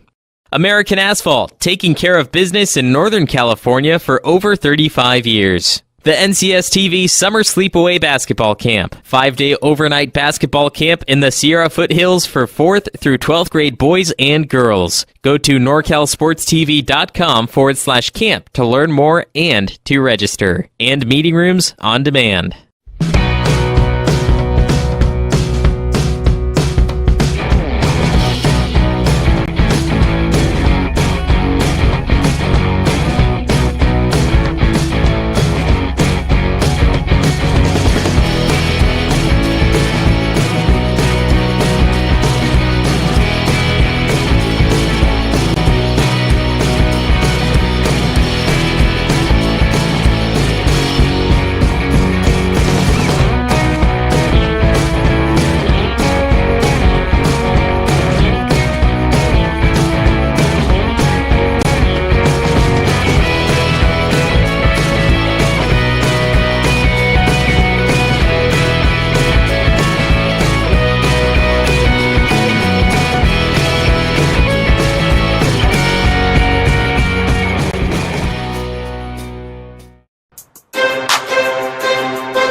A first half full of ups and downs between the Chabot College Gladiators and the Reedley Tigers. 13-10 is the score. Gladiators in their home opener leading by 3. I'm the voice of choice, Levi Flores. I have Carlos Franco by my side. Take us what we saw in the first half. We saw the game start off with a big bang, man. Impressive plays. Chabot has 2 touchdowns, and they've been big plays, big passes from their quarterback, number 10, Furia. He threw into the first touchdown. I don't recall who it was. If it was the second touchdown was to Franklin, correct? Yes. Yeah, and the first touchdown it's not registering right now. I think it was number 13, Stewart, I believe. And we kick off here, second half. Chabot kicking off to the Tigers to start our second half, and they have decent field position, but there is some yellow marked at the 40. Yeah, going back to what we were saying, there's just been some really big plays by Chabot. The 2 big ones, obviously 2 touchdowns. Reedley has been really consistent on offense, just have been able to put the ball in the end zone. But they've had the ball the majority of the first half. So Chabot's got to come out this second half, establish something offensively, give that defense a break. The defense was on the field a long time. The offensive line and the defensive line, both lines of Reedley have been extremely impressive. They got a 4-man rush that's going and is giving problems to the Gladiators. Offensively, they ran the ball really well. So look for that this half. But as I mentioned, Chabot's got to come up with something on offense to keep their defense off the field. And another thing, before I forget, remember we had the punter and / kicker, Fumeki. He's out. He's injured. So now Chabot has to think about that. When they punt, what are they going to do? Or do they punt? Do they go for an extra point? Do they go for 2 points? Do they kick a field goal? All that comes into play. Penalty on the kick return against Reedley, so move the ball back further. They were out at the 40, and this marks them at the 22. Make that 23 as Stevenson back on the field. Starting the offense of the Tigers will throw the long pass into the flat left side and give number 3, Andrew Dowie, a couple of yards. Yeah, the 3 receivers down here at the bottom of your screen is kind of like just basically a screen pass. And Justice Preston comes up and makes that tackle. Preston had a big play earlier that didn't count. If you remember that fumble that he caused, man, and see him just trying to rip at the ball right there. I like that. Well coached team right there, always trying to get the ball out of the receiver or the ball carrier's hands, I should say. Got a bunch formation at the top of your screen there, running formation. Whoa. From the pistol, Stevenson hands off. Kaysen will continue to move his legs. No one's going to wrap him up until he gets to the 35, so Reedley starts off well with the first down on 2nd and 5. Yeah, 52, Tovar almost made that play in the backfield. He felt he was maybe held there, but he's got to get up and get back into the play. You'll see him here. He's got to get up and not talk to the official, just get back into the play, which he does eventually. But, yeah.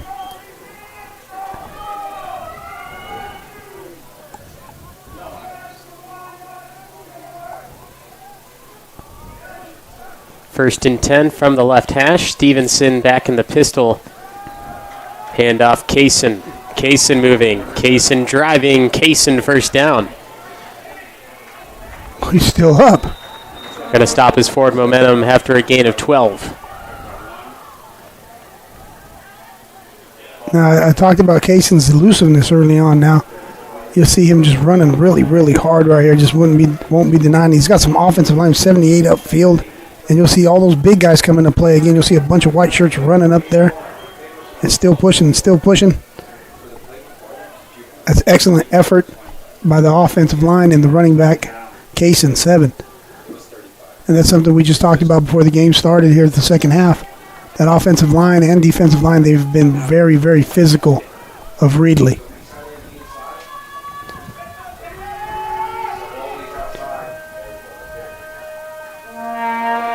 Option play, handoff middle, Osho. Going to be lunging forward after a gain of 7. Reedley moves into Chabot territory. Yeah, it's Keaton with the open field tackle, helped out by Pole there. But it goes back to we're saying that offensive line, look at the push that they're getting. 78, 65. That's going to be Lara, and he's a returner last year, and Jacob Bray.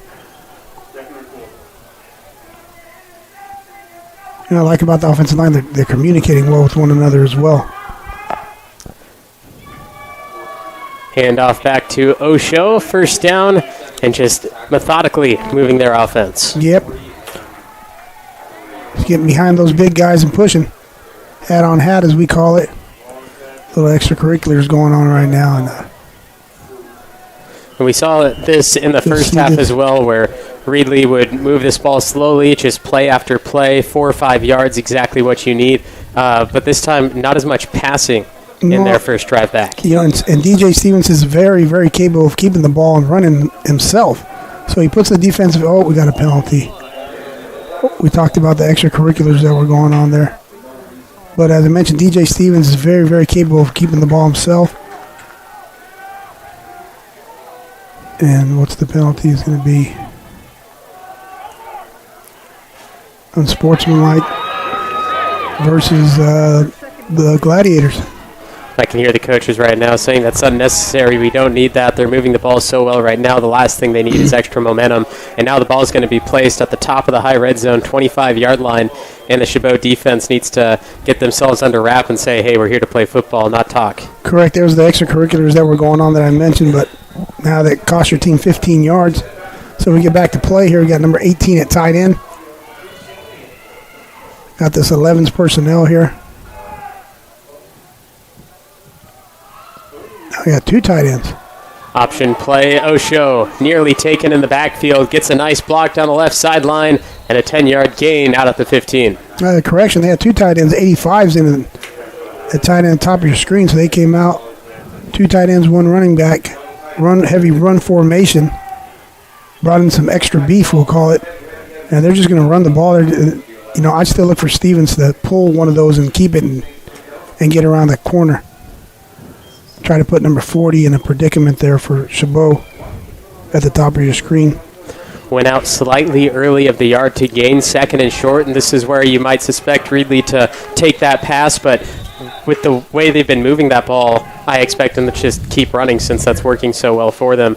The official is going to stop the play momentarily. Play clock went out on the field.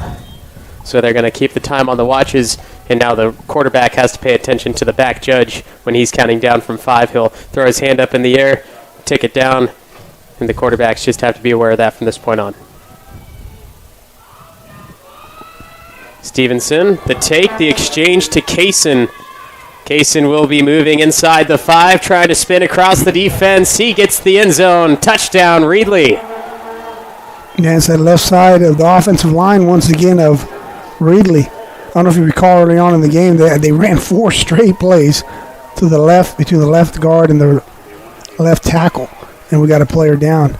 Looks like just a cramp at the 15-yard line. Kaysen will move. Yeah, you see right 73 there, 77. So you got to give shout out to those guys, 77 Harvey, 73 Garcia, along with the other offensive lineman 65, which is a lot of 78 Bray. They have done an excellent job of being physical, staying on their blocks and giving their running backs opportunities to make plays. Callan Ivey went down, looked like a cramp in his calf. I saw it on the replay, too. He got blocked. He tried moving around, and his leg just went out on him, and those cramps are not fun. No, none of them are. But you know what? I was going back to this play here. The patience of the running backs. See how they press up on the backs of the offensive linemen. That's number 7, Kaysen. Just they're patient. They allow for the blocks to develop. And it's been positive for Reedley. So here we go with the extra point attempt. Remember, we had a bad snap, if you recall, on that field goal attempt, so look out for that. Evangelo, the freshman kicker. Reedley already up by 3, trying to make it 4 with the kick. It will be good, and the Reedley Tigers extend their lead to 4, 17-13 in Hayward. Snap was a little high, and good job by the holder to get it down. That's 2 in a row.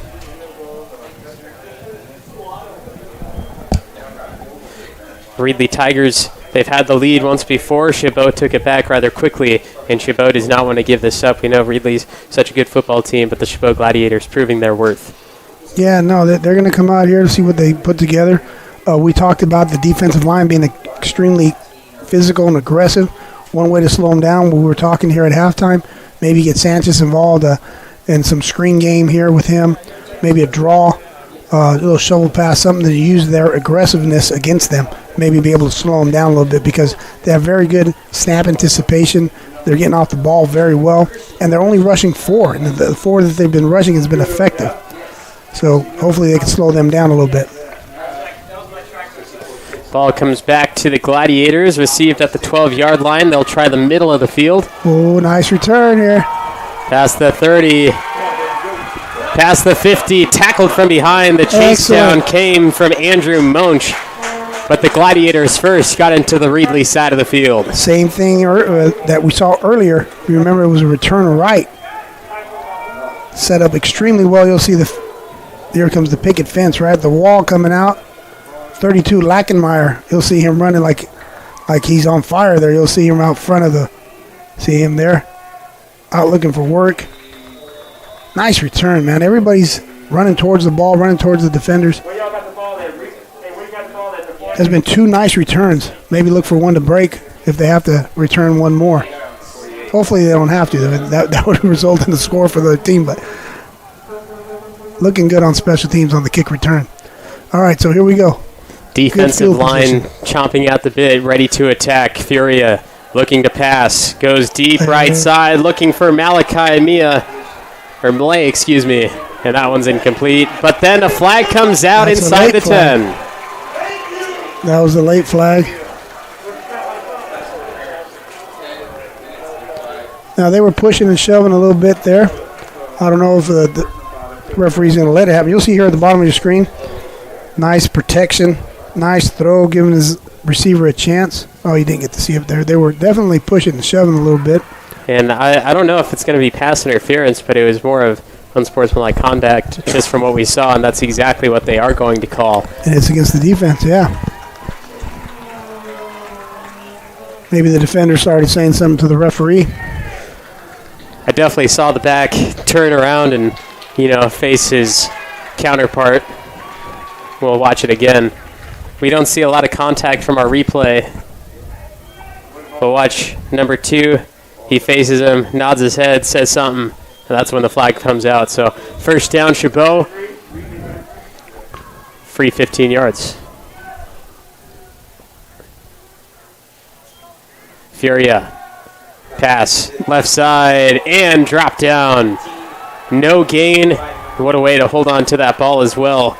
Malachi Matthews brought it in, kept it in his possession while he was getting drilled.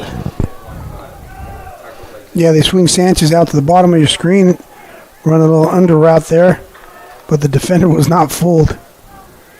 Number 11, Keene. Nice play. 2nd and 10 for Chabot. Here comes the audible.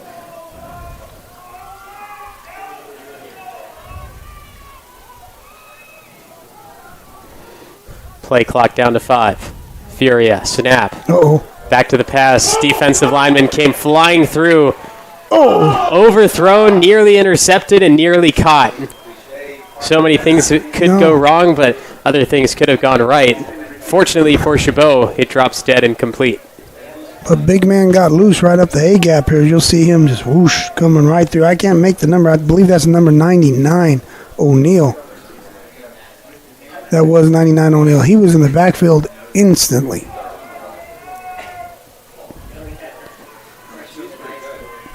Not sure if that was a mix-up by the offensive line or O'Neal just got through that A-gap faster than the guys could block him. So we got 3rd and 10. 3 straight passing plays. Fury in trouble. Really nice. Stayed in the pocket. Got it to the open man. Inside the red zone. Inside the 10. Trying to get the corner. There he is in the end zone. Manny Higgins, the sophomore receiver, finds 6 points for Chabot and retakes the lead. Good job. Okay, so they're going to go for 2 or they're going to try to kick it. Remember, we have a kicker that's out. Excellent job by Furry of just staying in the pocket.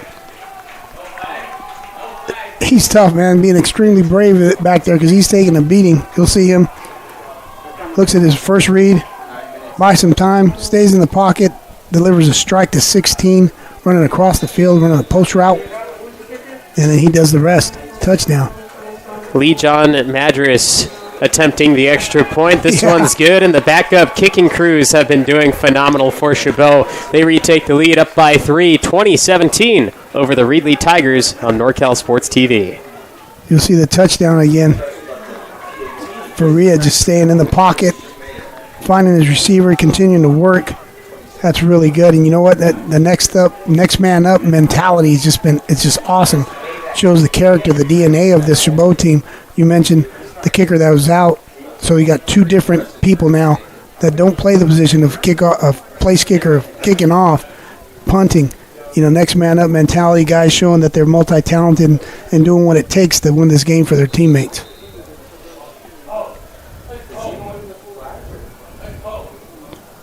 Reedley Tigers just wanting to get that ball back into Stevenson. Meanwhile, the Chabot Gladiators taking their time. This is not what I expected coming into this game. Just knowing how Reedley Tigers have operated in the past years, I thought they might have a definite edge on this game, but the Chabot Gladiators want to win their home opener for the nice fans in the stadium. Oh, yeah. No. And speaking of the stadium, man, it's a beautiful day out here in Hayward. And this place, there's a lot of people here sitting in the shade, a lot of family atmosphere. And Reedley themselves, they travel very well. I don't know if you can see on our screen, there's a lot of tents up, and the parking lot, there's a lot of people here. So, coach is wanting a better kick on that after it only reached the 20-yard line. Tigers glide through a couple of players onto the Chabot side. Moving sideline. Gladiators find him at the 25. And the special teams units for both sides making impacts on the game. yeah, these early games, that's what happens. You got a lot of penalties and you get big plays on special teams because it's early on. So number 47, Jonathan Tuagalo here. Look at, oh, man, if he makes that play. I know if is not a good word to use because it doesn't really exist, obviously, if he'd have made that play. But, man, what a solid return by Reedley. Set up well, executed well by them. And as a result, they got a 1st and 10 from the 25-yard line, trailing the Gladiators by 3. Now, Stevenson, see what he does. He hasn't been keeping the ball. He's been distributing very well. And we mentioned he's very capable of running with that football. So we'll see if they go back to him like they did in the first quarter.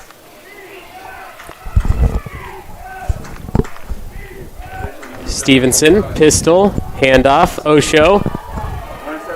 Osho able to toe tap his way to a few yards. Left tackle 77, Elijah Harvey. Well, if we see that on the replay, textbook clinic right there. Look at 77, driving, and just disengaging, getting this guy on the ground and keep going. That's some big boy football there by 7-7.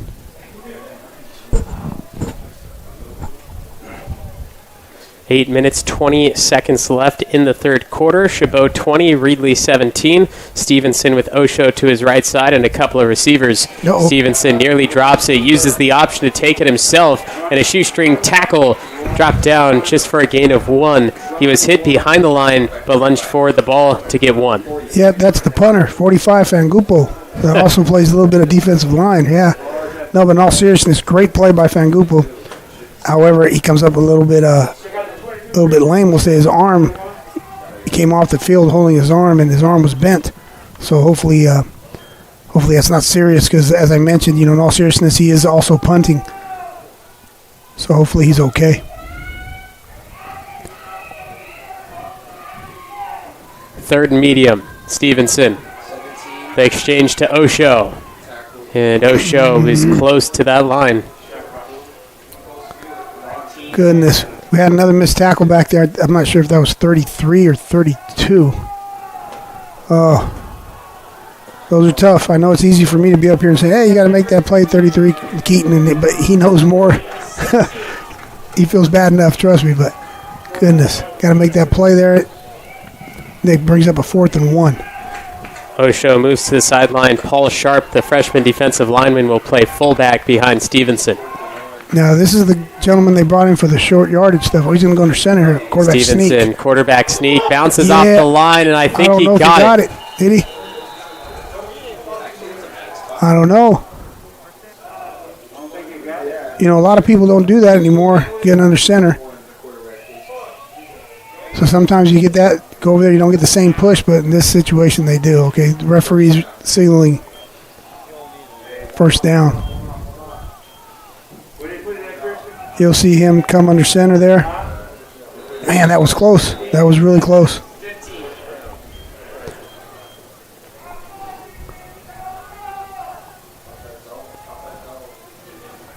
They are going to keep Paul Sharp in there. Played at Clovis North. Look for him to run that inside zone. And also, watch out. Quarterback may keep it. And here he goes, Sharp up the middle, the hole, the end zone, touchdown Tigers. Paul Sharp, the freshman, the fullback, with the handoff from Stevenson, finds 16 yards and an extra 6 points to Reedley. Man, just wearing them down there. The offensive line has been, as I mentioned, extremely physical. You'll see just 73 pulling around the other side, and he follows them. And then he just smashes through there. Looks like a meteor smashing through space, bouncing off guys. And he gets into the end zone. Nice block by Garcia, 73, pulling around. 23-20 in the second half with a goodie bag for us here in Hayward. Extra point, another good kick through the yellow poles, 24-20. Shabo now down by 4. Reedley Tigers answer back. Okay, I didn't want to see another return because that would mean a score, but these past 2 kickoff returns have been very positive. See that touchdown again, 73, Garcia pulling. Look at this tough running. Ball security right there at the end. Leg drive, finish the run. 4-0, that was a really nice run. That's Paul Sharp. So the last 2 returns are to the right, excuse me, to the sideline of Chabot. Coaches like to do that sometimes, run the return to your sideline because sometimes, the jerseys kind of blend in and the defenders are like, who's who? So see if they come back here to the bottom of the screen or they go to the top, or maybe, of course, there's a middle return.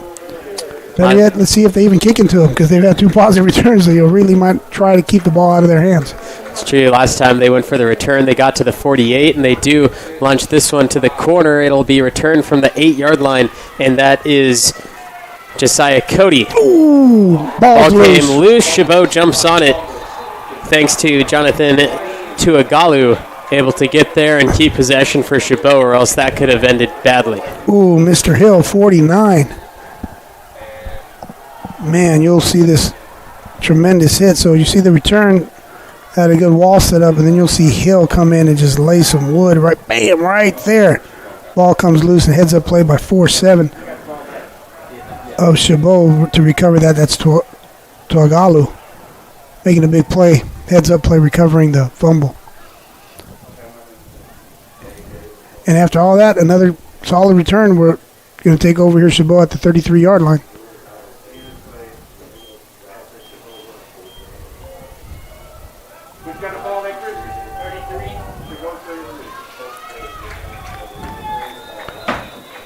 From their own 33, we see the return of Colby Furia. Got an official timeout. Got something wrong with the chains over there. Somebody taking a few links out of the chains, making it shorter than 10 yards. Or maybe making them longer. You never know.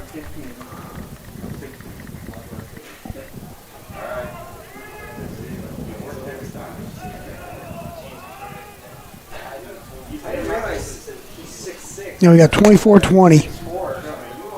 This is an exciting game, man. It's been going back and forth, back and forth. And we got a 5:58 here, the third, on a beautiful day in Hayward. And we mentioned, it's our first game.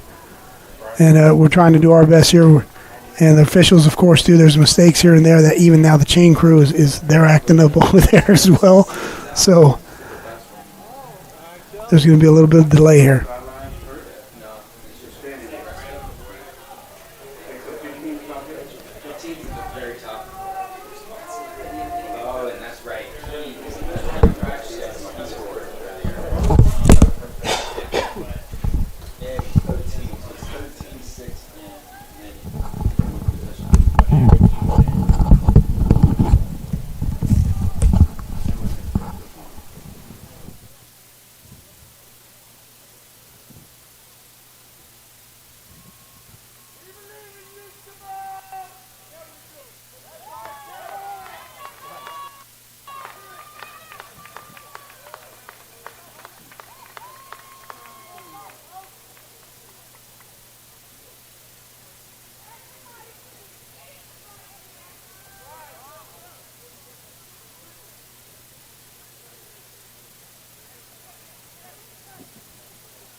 Still fixing the chains on the sideline. Reedley 24, Chabot 20.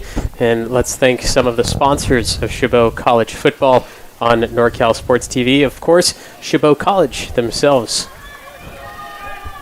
Chabot College football, phenomenal team this year. Continue to watch their home games here on NorCal Sports TV. American Asphalt as well, employee-owned. American Asphalt, fantastic company, sponsoring a lot of games here on NorCal Sports TV, and we'll get to more of those later on through the game. But right now, Chabot back on offense. Problems have been fixed, and Furia calling out the offense.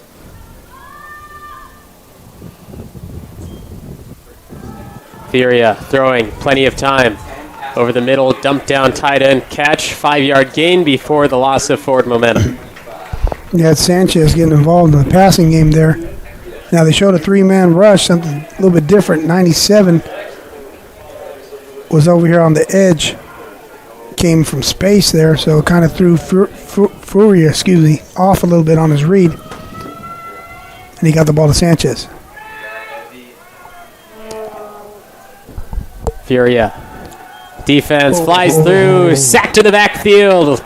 Loss of yards, big hit by the Reedley defense. Yeah, it's 91, Darius Jackson. Telling you, can't say enough, man. I know I've been saying it, that they're extremely physical up front. You'll see 91 Jackson just working and working and working, and there he is. Reedley is ranked 25th in the junior college football poll right now here in the state of California, and their offensive and defensive lines, I'm going to say, is the main reason why. Under 5 to play in the third quarter. Furia back to pass, 3rd and 12. Nice. Got another dump down pass off the right side with the cutting motion near the first down mark, but not enough. It'll be 4th. See, I really like that play call I mentioned earlier. Try to implement some screens or something like that to use their aggressiveness against them. Maybe that's something to come back to, the middle screen there to the receiver. Later on a screen to the running back. You see the lineman downfield. I like that play call there by the Chabot coaching staff. There's got to be a way they got to slow down that pass rush. Now we got a different punter in. Remember, Fangupo was hurt, got a low snap. Lee John Madras barely gets this off in time. He's also the one who is kicking for Shabo as well, so going through a different option. Fair caught at the 25-yard line, and we have an update from our other junior college game on NorCal Sports TV. MJC hosting SRJC Santa Rosa. At the very beginning, first quarter, it was 20-0. Santa Rosa, 3 straight touchdowns, 21-20, took the lead over MJC. And now at the half, MJC back on top big, 38-28.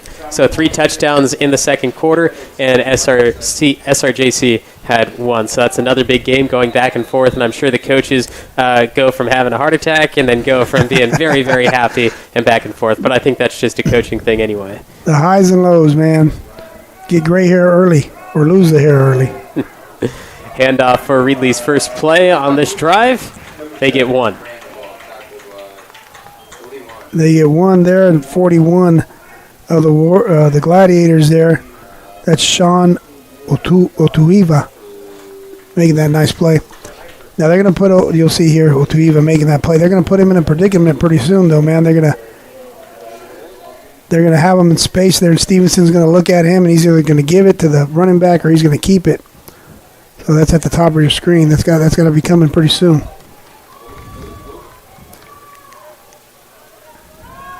The snap. Nice play, Ventura. Oh. Gets it out. No. Nearly caught. Somehow Stevenson was able to throw to an open man. Defense came flying through, broke up the play, avoided a sack, and now it's just 3rd and 9. No, I said Ventura because I saw the 1, but that was, I believe that was 41. We were just talking about him. Let's see who that was. No, that was number 1. That was Ventura. Almost had him there in the backfield. So 3rd and 9 here. Defense coming alive. And official timeout. Possibly something going on with number 10's equipment. He's got to come out. He's replaced by Ron Van, one of the big receivers we've seen through the game. So Tigers will have 3 options passing. And Kaysen will be the back, maybe some extra protection for Stevenson just in case he needs it. Let's go Gladiators are big down. Find the sticks, know where they're at. Passing long. Great defense there by number 7. Chris Shackelford. Great job by the defense there to hold.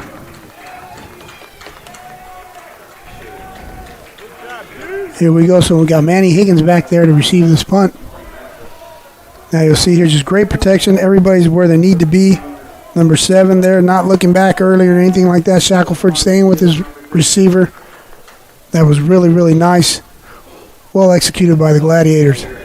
Shout out to Ashley Conklin, the only person in our live comments. She said, "This is an awesome game," and I have to agree with her. Oh, yeah, it's great. Thanks for watching. Thanks for commenting. If you like the stream, you like the game, subscribe to NorCal Sports TV. Like the video. And this one's given up by Shabo. No chance. Slid through the hands, and the Tigers' speed got there first. Tigers have the ball inside the Shabo 30. Andre Lopez Green coming up with a huge play for the Tigers of Reedley now. You'll see Manny Higgins, and you mentioned how hard this is, that you were out here trying to do it, last week to field those punts, at your local high school. That's extremely difficult to do. You're basically the only guy back there, and making that play earlier, he fielded a really, really big punt on a fair catch. There he's trying to make a play and doesn't get to the ball. Now defense back on the field here. They got to come up big. They had a big stop on the prior drive. Stevenson comes out. He's going to start operating from his, I believe, his own the Gladiator 25-yard line, I believe. 27. Come out with 2 tight ends. They got the 21's personnel in here. Now Reedley already has a 4-point lead. This could make it the first 2-possession game of the day. And here is Osho with another big run up the middle. That's how Chabot gave up the touchdown last time. Reedley does the same exact play and gets big yards inside the 10. You're correct. If it's not broke, don't fix it. They come out of that 21's personnel. They got the 2 tight ends. They got, I call it the big boy. Some people call it Clydesdale. Some people call it Rhinos. They got just the Rhino package, we'll call it, where you got these big guys in there, and they're just going to run the ball, man. That's a straight inside zone, inside dive there, whatever you want to call it, and they're sticking in it. Same formation, look for the same play.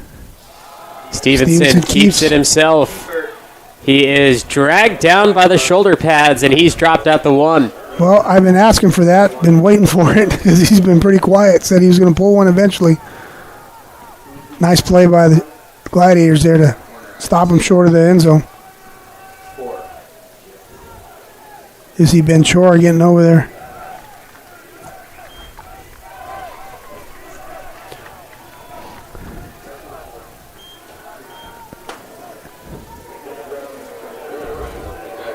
Okay, we still got the 2 tight ends. Now one's at the wing.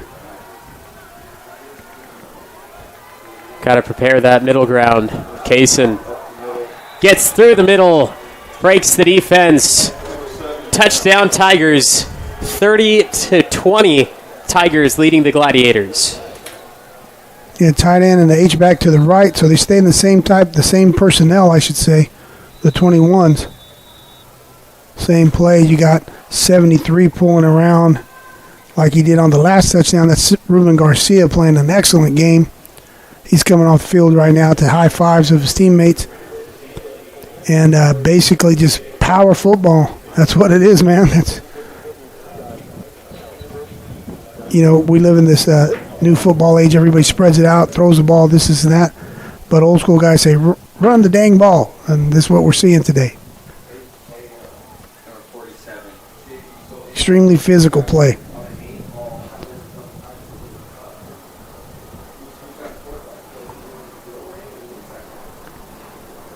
So 47 in to kick this. Remember the last 2 snaps they've been high. Evangelo is set to make it an 11-point game. The Chabot Gladiators need to make sure they work this next drive positively, and we'll find out how they do so as the Tigers have a 31-20 advantage over the Gladiators.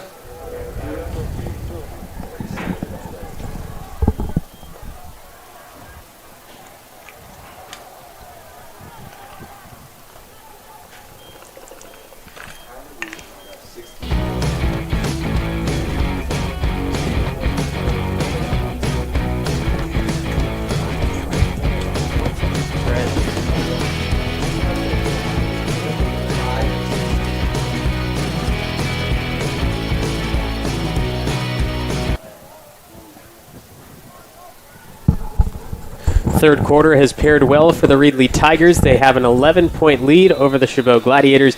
I'm the voice of choice, Levi Flores. I have Carlos Francos by my side, and Jaime Morin will be kicking for the Tigers here. Drops down around the 20, needs to be picked up by Chabot. Finally does so, trying to cut back left and right just to avoid some of these Tigers, and actually gets a decent advantage past the 30. Yeah, sure does. There, the last 2 kicks, punt and a kickoff there, resulted in the ball on the ground here for Chabot. So that's positive, that keep possession. A little bit indecisive at the beginning of who was going to field that ball.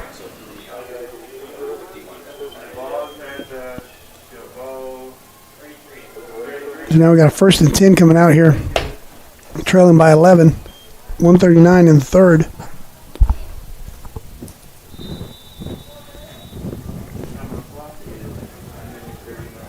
Shabo, above all things, needs to make sure that they keep the ball in their hands, and not give it away to Reedley, whether that's a turnover or a punt. They need to just make sure that they keep trucking until they find that end zone. Right, it's a 3-score game here. You got to go out, get a first down. Just start with that. Furia will start with the pass. There we go. Short dump down, spin around to the 42-yard line, and that is Josiah Cody. Yeah, that's something that I mentioned earlier that hasn't been tested, getting the back out in the flat. Sanchez coming back in the game right now. But get those guys involved. Long handoffs, I call them. And Cody, after taking that hit, has a cramp himself on the sideline, having to be taken out of the game for a play or two. 2nd and 1 for the Gladiators. Furia back to pass as the pocket collapses within seconds. There we go. Furia chases himself out, Good. says, hey, block for me towards the sideline. He makes his way nearly to the 40 on the opposite side. Yeah, I like that. I don't know what the call was. 2nd and 1, he's going to throw. You think maybe I could throw it deep, come back and try to get a first down on 3rd or 4th down. But no, he just kept the ball. Didn't see anyone open. And he did what I was mentioning earlier. Just start with the first down, man. And he got the first down. That's great. Get a little momentum going in your favor. And right now it's first down, and they're inside the opponents there on the 42-yard line. Furia passing again, short side flat. Sanchez. There we go. Sanchez backs up, moves Excellent. forward, trucks down the man, and it'll be 2nd and short again for the Gladiators. Hey, and again, that's those things that we were mentioning up here, partner. Get the ball out to the backs, swinging, little screen pass or something like that. Sanchez running hard, man. His body looks a little thicker this year. He hit the weight room, showing his strength and power as we go back to live play. Furia hit hard, and a flag's going to come out. He was hit as he was throwing. The Tigers sideline is furious as the incomplete pass drops down around the 20. Shabo might get some free yardage here with that hit on Furia. Personal foul roughing the passer. That's like the second one on Furia today, I believe. Watching this live, I kind of agree with Reedley, but if we have another view to see if I'm wrong here, hit him hard in the side as he was throwing. I'm not sure if that should have been roughing the passer, honestly. I know some of the new rules definitely protect quarterbacks, but Furia taking a big hit isn't the reason why they throw a flag. Is it way too late? Did he land on them afterwards? Did they put all the body weight? Well, also you can't see the side. Sometimes if he leaves with the crown, maybe the crown was underneath his chin or something. I couldn't tell either. But Furia's tough, man. He's taking some shots today. And he bounces back up and being a general out there. There we go. Here's the draw. Oh, no. The umpire throws a flag. That's going to be holding. But I like this. I like this pace. I like the involvement here of the running backs and the swing routes there and the short passing routes and Furia running with the ball. But you can't shoot yourself in the foot there. Everything's going pretty well in your favor. And then we get a holding penalty. Ball now at the 31-yard line for 1st and very long.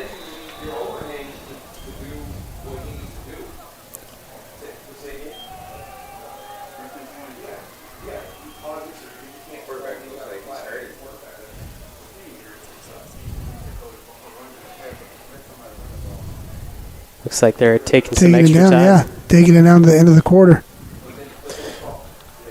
31-20, Reedley Tigers lead the Chabot Gladiators. Just 1 quarter to go. We'll swap sides of the field and see if Chabot can find the end zone and then try to take it back and possibly have a lead. For football on NorCal Sports TV is brought to you by Shabo College Athletics. Shabo College Football. Learn more about our program at athletics.shabocollege.edu. American Asphalt, taking care of business in Northern California for over 35 years. The NCS-TV Summer Sleepaway Basketball Camp. 5-day overnight basketball camp in the Sierra Foothills for 4th through 12th grade boys and girls. Go to norcalsportstv.com/camp to learn more and to register. And meeting rooms on demand. For football on NorCal Sports TV is brought to you by Shabo College.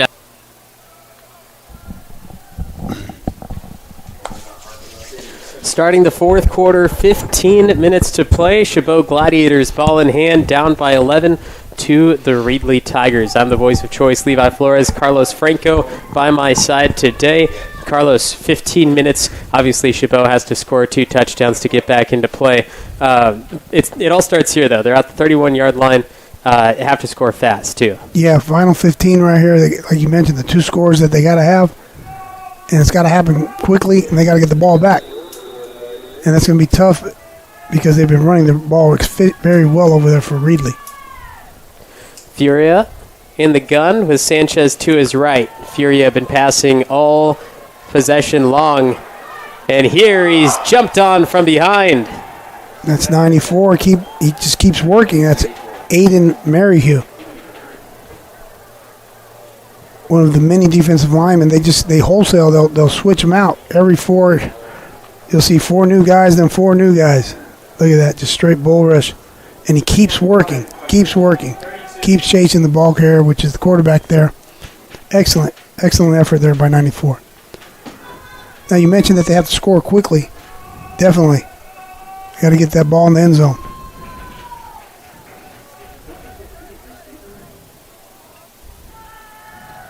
Furia in some trouble, drops it off. He had an open man, but Sanchez ball was thrown way too out of reach.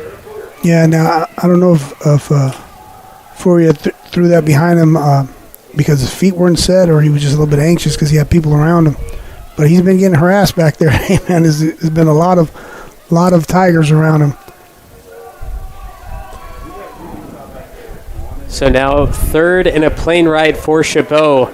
Furia has been looking to pass throughout the entire series, and now it's more evident that they need a reception inside the 10. Yeah, just get the ball across in the middle somewhere. He's looking right. He's throwing right and lunging for it.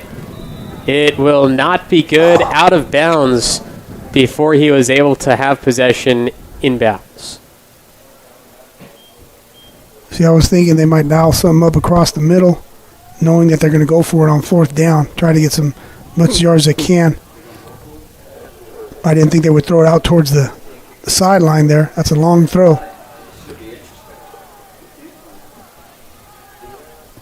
But they got to go for it here. Now, they don't have to get a touchdown. If you recall, that the first down marker is about at the 11-yard line, I believe.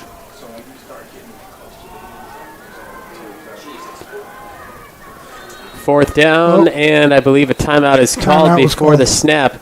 So just under a minute into the fourth quarter, Chabot is facing 4th and long, and they need to find the end zone. When we come back, it's Gladiator football on NorCal Sports TV.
Chabot with a big decision to make. Furia to pass on 4th and very long. Gets rid of it in time. Yes. It is caught. First down. Gladiators. Chabot to the end zone on 4th and long. All they needed was a first, but they find 6 points instead. Carlo Franklin with his 2nd touchdown of the day. And once again, because I'm a fan of when receivers make plays for one another, if you recall, he had that big block on that opening touchdown as well. Great job there. Great throw.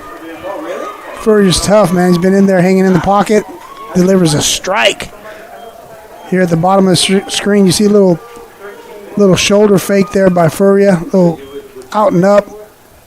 Touchdown. Pump fake there by Furrier, number 10, helping to sell. Drawing attention from the safety with that move there, and that was great. Touchdown. Here we go for 2. Going for 2 to try and make it 31-28. Just in case they can get to field goal range, maybe not a touchdown. Furia goes to the corner, overthrown. Some of the Chabot coaches are hoping for a flag, but I don't see any yellow, so that'll be incomplete. 2-point conversion is lost, and so now it will be a touchdown separating the two teams. All right, you go back to the touchdown here, the out and up by Franklin. And the great move, the Academy Award selling there by the quarterback, the eyes with the lies We call it that little pump fake. Made the safety look back at the quarterback. Bought him an extra time for Franklin to run the out and up. Touchdown, well thrown ball. Exciting game here, man. 26-31, fourth quarter. And we got 22 coming out to kick again. Lejon Majuris.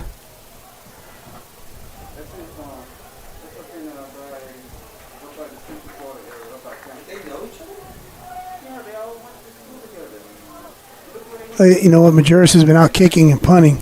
He still hasn't taken his gloves off. So you know he's really not a kicker. That's great. This is great. All right. If you're just joining us, the kicker went down earlier here for Shabo. Hoping he's doing well. Our thoughts and prayers, good vibes. Send him good vibes. Majuris going to give this one some height inside the 20 again, which will give the Tigers a decent run back. They favor their sideline, cutting back and forth, still continuing to move. Near midfield he goes, and the special teams units for both of these teams are wild in this game. 47, Jonathan Tuagalo. Once again, he doesn't make the play there. It's close. But, man, he looks like he's shot out of a cannon. He's the first guy down. See, there goes. He's like the first guy down there. Excellent effort by the special teams. Both teams, special teams. So here we go now. The offensive line. If you're Reedley, you're thinking, I'm just going to run the ball, and control the line of scrimmage and control the clock. See if they come out with the two tight ends.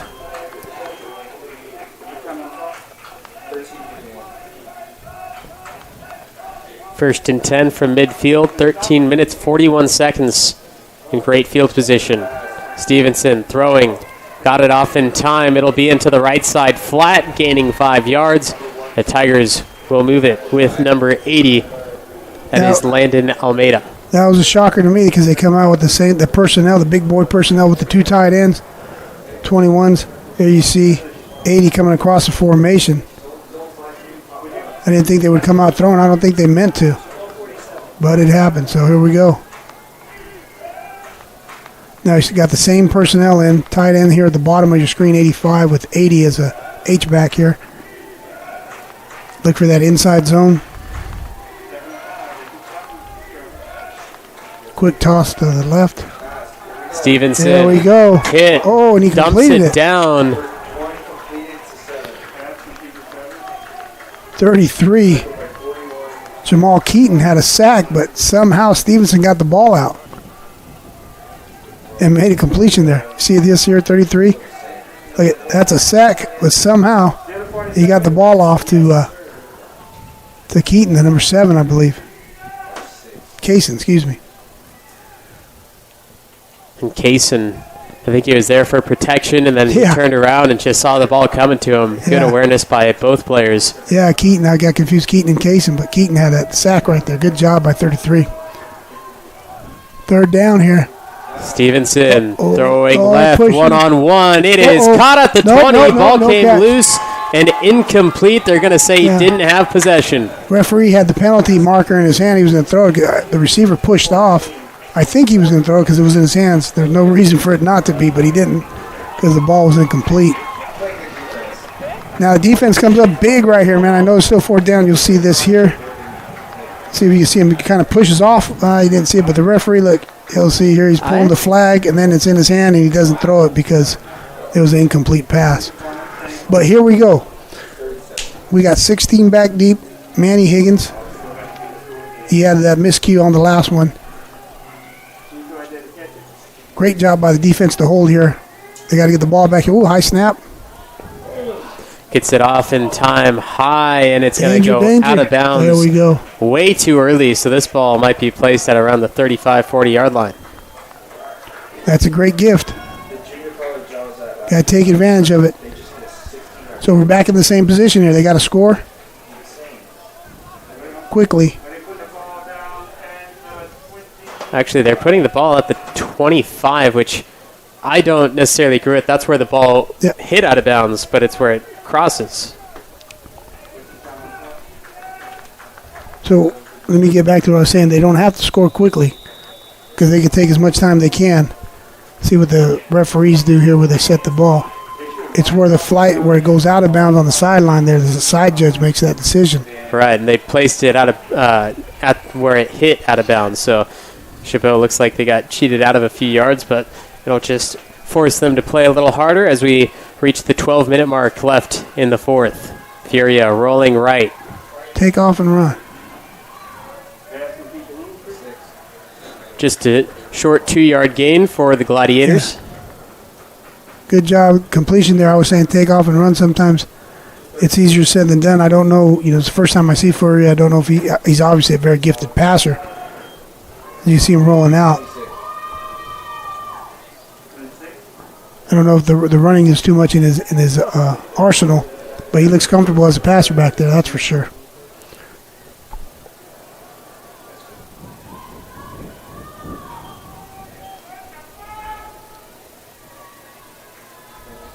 Furia, pocket collapsing. There you go. Gets out. He's running the wrong way. Has to throw across his body, and then moves to the Chabot sideline incomplete. 3rd and long. Smart play by Furia there.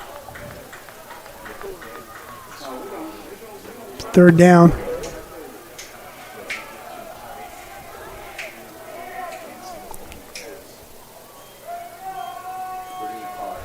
Some of the things are as well, he's back there.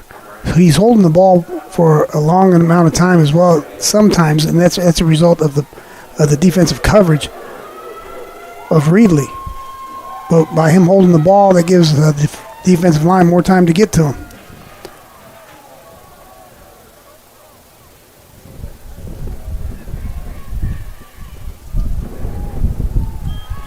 Passing. Yep. It is caught at the 30. He's going to get halfway there. But now it's 4th down for Chabot with 11 minutes left. Most likely punt and hope to get the ball back without fail. And once again, this becomes a dangerous situation because your punter's out.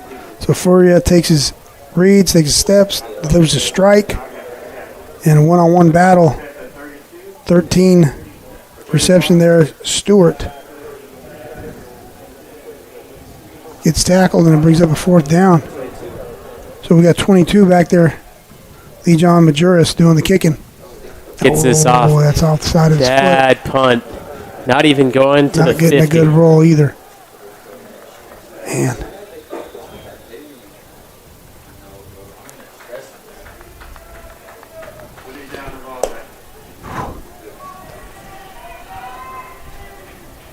(31-26). Reedley still in the lead by 5. Tigers get the ball back, and it's up to DJ Stevenson and his Tiger offense to either possibly put the game away. I always say possibly because even though that they can easily be up by 2 touchdowns, 2 possessions, it's still not over until that game's over. Because 11 minutes we've seen so much, especially in the game in Modesto right now, MJC, Santa Rosa. That game, the amount of points that have been scored in just a matter of minutes is wild. So Stevenson hands off to Osha on this first play, and he'll get a couple.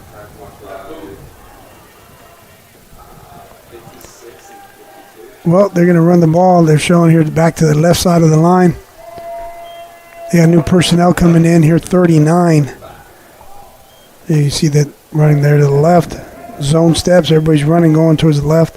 They've just brought in number 39, which is Cervantes.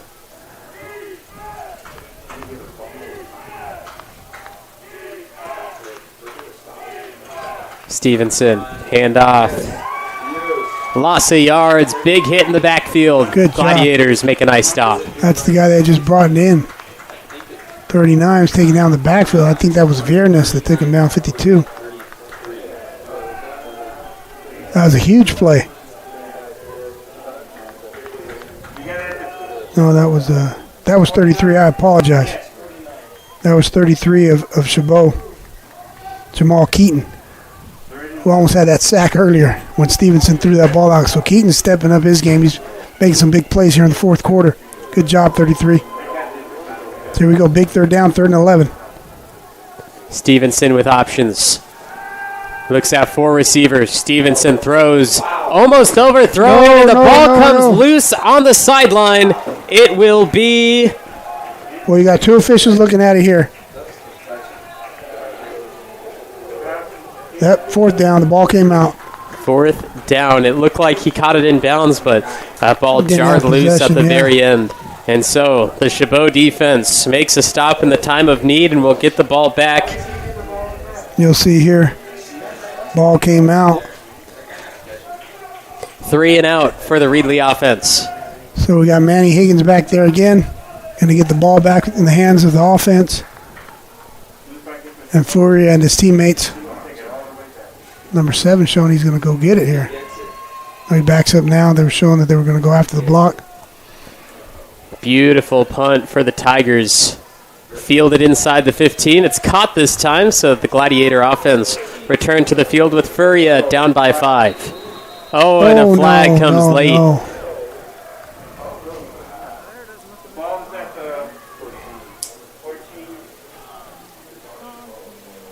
You know, we talked about, once again, first few games here, you see a lot of penalties and big plays on special teams and things like that. But some of these penalties, that it's not your first football game as a player. You know, you got to control your emotions. I'm not sure what the call is here, but we've had some real, like, inexcusable penalties in regards to players keeping their cool.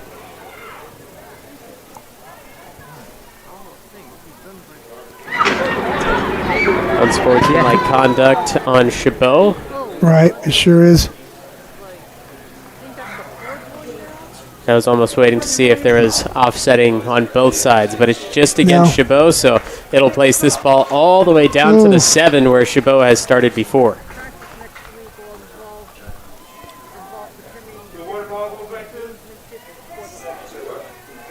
Yeah, but it goes back to what we were just saying here, Dale. These types of penalties are inexcusable.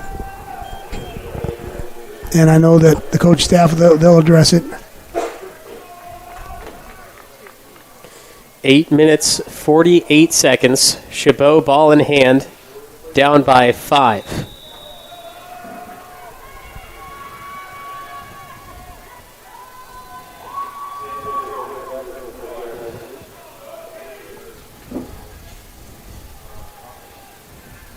First and 10 and the length of the field to go for the Gladiators. Feria passing from his own end zone. Dumps it down, just flicks it out to the open man.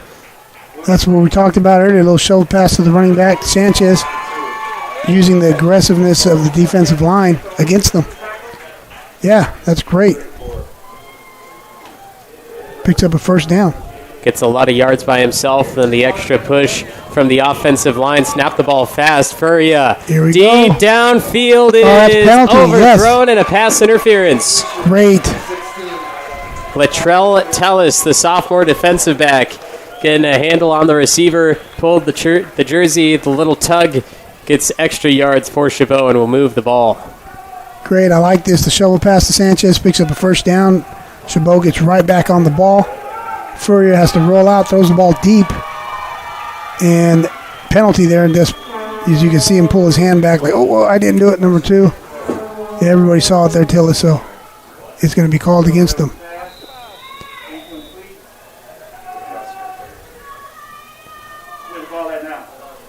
Nope, they brought it back, I believe. Should only be a 15-yard penalty, so puts the ball at the 33-yard line.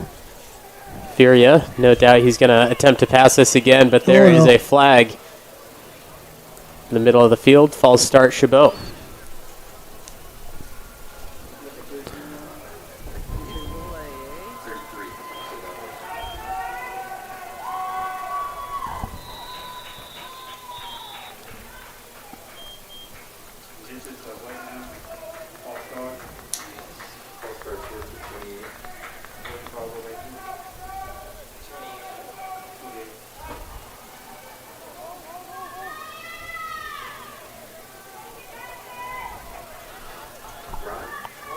First and 15 for Chabot.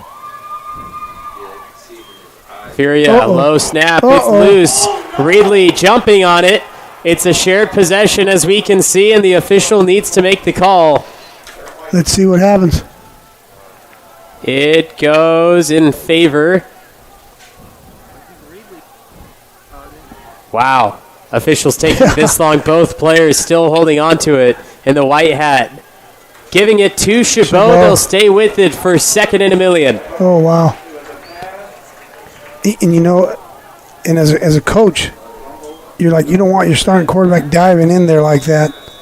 But that's just him being a football player, getting that ball back. Because anything could happen. Your arms extended, your shoulders, something happens. He's been beat up today, so he's going to be in ice bath tomorrow.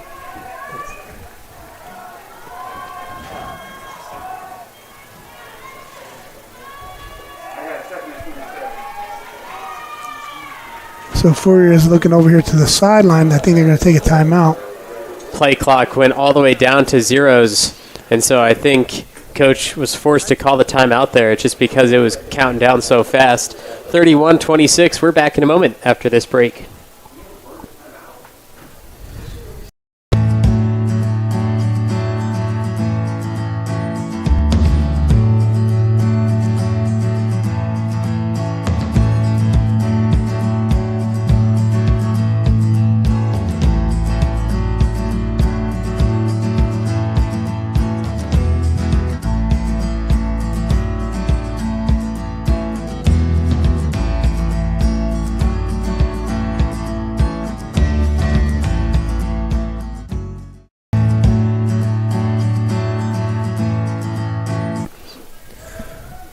Officials had to gather there as Chabot forced to call a timeout because of the play clock.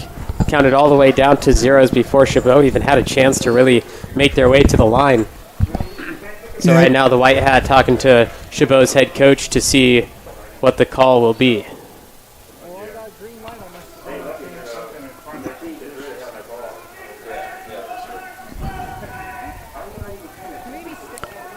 Well, either way, it's going to be second and about, I don't know, maybe 25-30 here. 31-26, 7 minutes, 43 seconds left in the game. For all you gamers back home, you play football on your video games. Don't want to say any particular game because in case someone wants to sponsor us, we'll take some sponsors. But, you call a play at home, oh, yeah, it's real easy. I'll just dial up this play. This is difficult here because there's on your playlist as a coach, you don't have second and 30, you don't have the second and 50, whatever, when you get in these crazy situations like this when you're backed up against your own end zone. True, there's not a lot of plays for second and 30. Yeah. On your playlist, maybe there's second and oh goodness or something like that, but nothing like this. I just know when it comes to defense, it's engage 8 every time. No, I'm just messing. But yeah, this right here is definitely going to be a scenario that Chabot College does not want to be in again. They've been passing the ball fairly well. Furia back there, whether he has to pass it or run it out or look for something else as he's on the scramble, Chabot has done a very good job of keeping the ball moving. But it's another scenario in which they have to try to beat out the secondary for one of those deep passes again.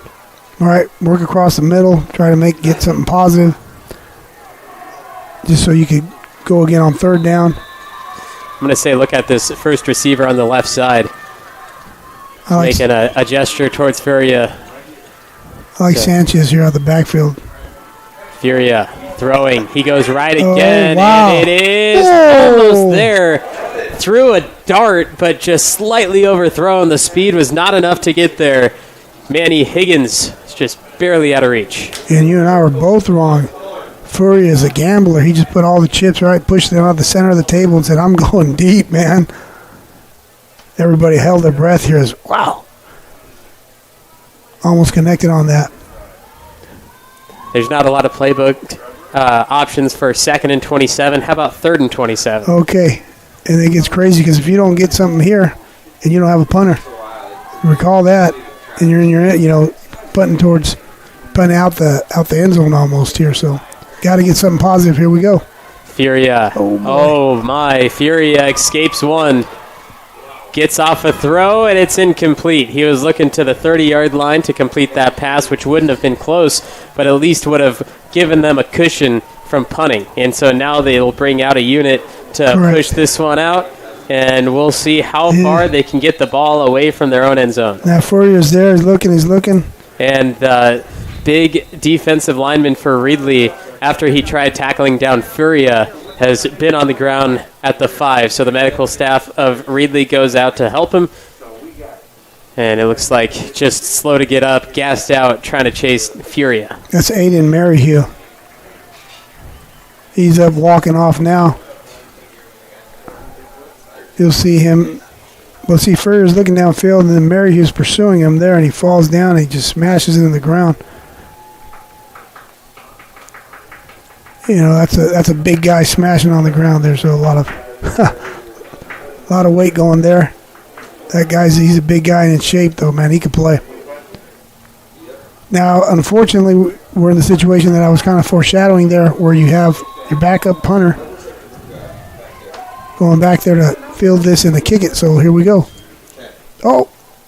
He's going to get this off. It's deflected, picked up at the 22 by the Tigers. Left sideline with a little bit of motion. Inside the 20, the Tigers start with the ball, already up by 5. Now, I don't know if he was going to fake that. He looked like he was going to throw it. And Chase Diaz, number 56, picks it up. So Chase Diaz now could say he returned a punt in his life. Number 56. He's like, yep, I've done that. I used to return punts in college, man. What are you talking about? Now, again, I don't know if 22, it looked like he was going to throw it. I don't know. Did you see that? Or was he just bobbling? I missed that one. But, yeah, you never know what coaches have under their belts. All right, so here we go. Come up with the big play here. See if they put it in Stevens' hand. They keep it on the ground here to number 7. It's Kaysen chasing. Tripped up and to the 11. And now they'll take as much time in between plays.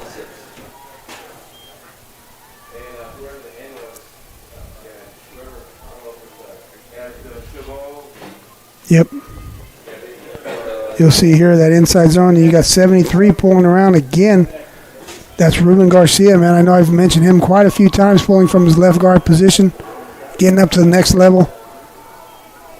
That's really nice offensive line play.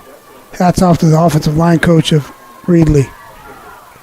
2nd and 5, back to Kaysen, the run game.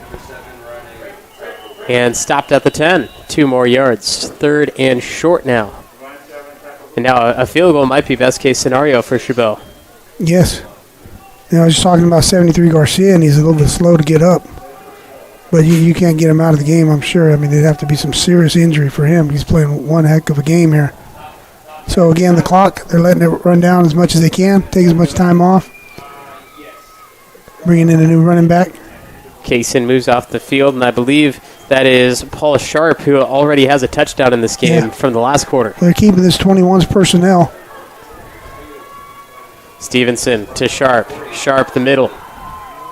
Sharp might have the first. Ooh. It'll be close.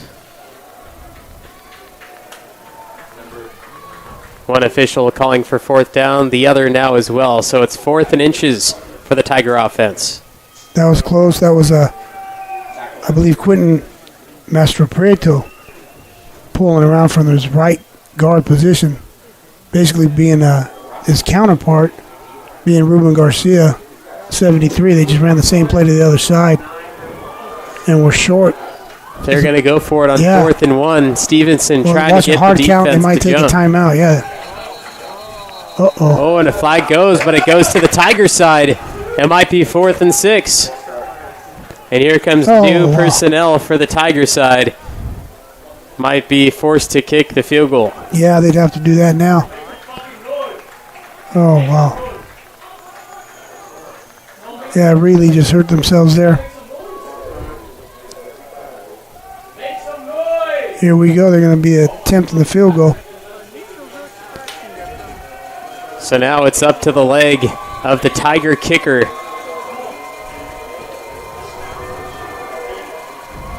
Evangelo from 30 yards out. This is big. To make it an 8-point game. The snap, the hold, the kick. It looks good. It is good. Evangelo through the uprights. 34-26, and now Chabot not only needs to find the end zone, but complete a 2-point conversion, which they failed to do all day long. There's 5 minutes and 6 seconds for Chabot to do this feat. We'll see if they can do it right after this. Football on NorCal Sports TV is brought to you by Shabo College Athletics. Shabo College Football. Learn more about our program at athletics.shabocollege.edu. American Asphalt, taking care of business in Northern California for over 35 years. The NCS TV Summer Sleepaway Basketball Camp. 5-day overnight basketball camp in the Sierra Foothills for 4th through 12th grade boys and girls. Go to norcalsportstv.com/camp to learn more and to register. And meeting rooms on demand. Tigers forced to settle for the field goal after their offense fell for the false start. And now an 8-point lead for the Tigers over the Gladiators in Chabot's home opener. 5 minutes and 6 seconds separates us from a winner here in Hayward. Low kick, bounces inside the 20, will be picked up at the 10. Gladiators will get to the 26-yard line, and that means they have 74 yards to find the end zone, and then the even harder part, the 2-point conversion. Yeah, but you think about, once again, we mentioned the kicker being out. We got Cotty, number 5, the returner.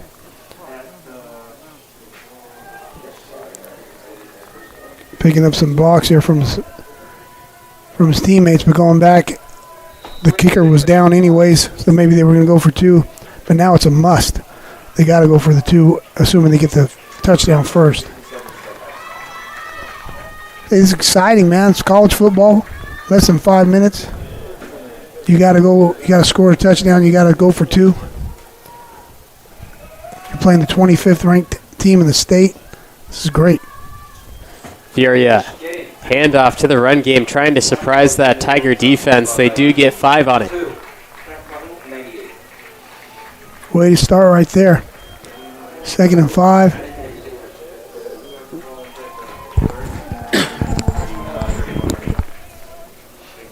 An update from Modesto as well. MJC only up by 4 points now, 38-34 with 30 seconds left in the third quarter. For us here in Chabot, final 5 minutes. Incomplete pass to the right side, looking at Manny Higgins, unable to bring it in, and now it's 3rd and 6.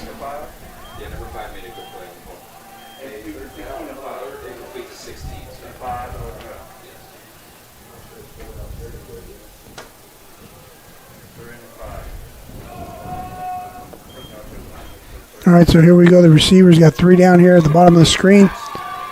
Got to find those sticks. Make sure you run your route deep enough to get past that first down marker. Furia. Drag route here coming across the screen. Backpedaling.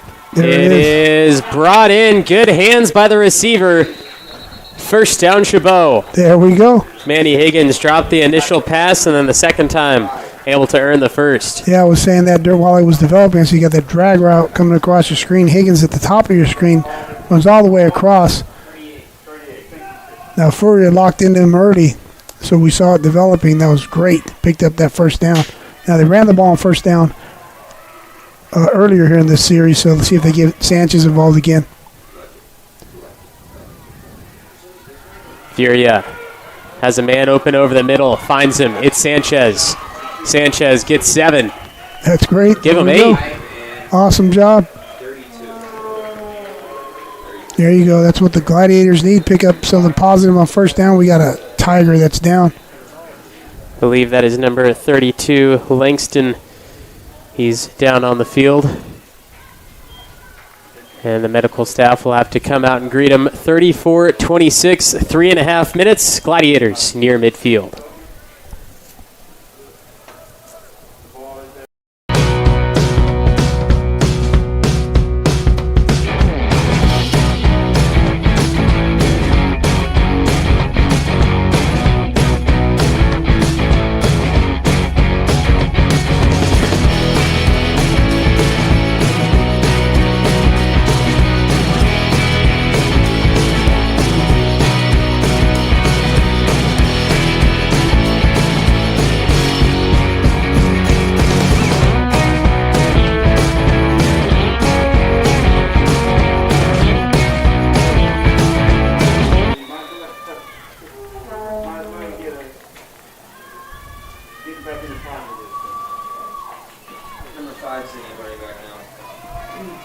Now here we go. We got number 5 in.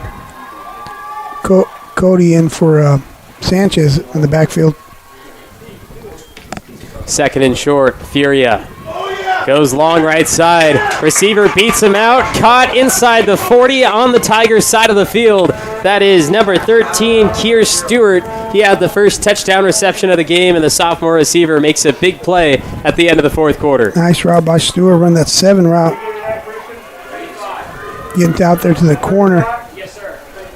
Really nice throw by Furia as well. To the 35, Chabot rushing the line. Furia going to go back to the run game, and it's sniffed out by the Tiger defensive line.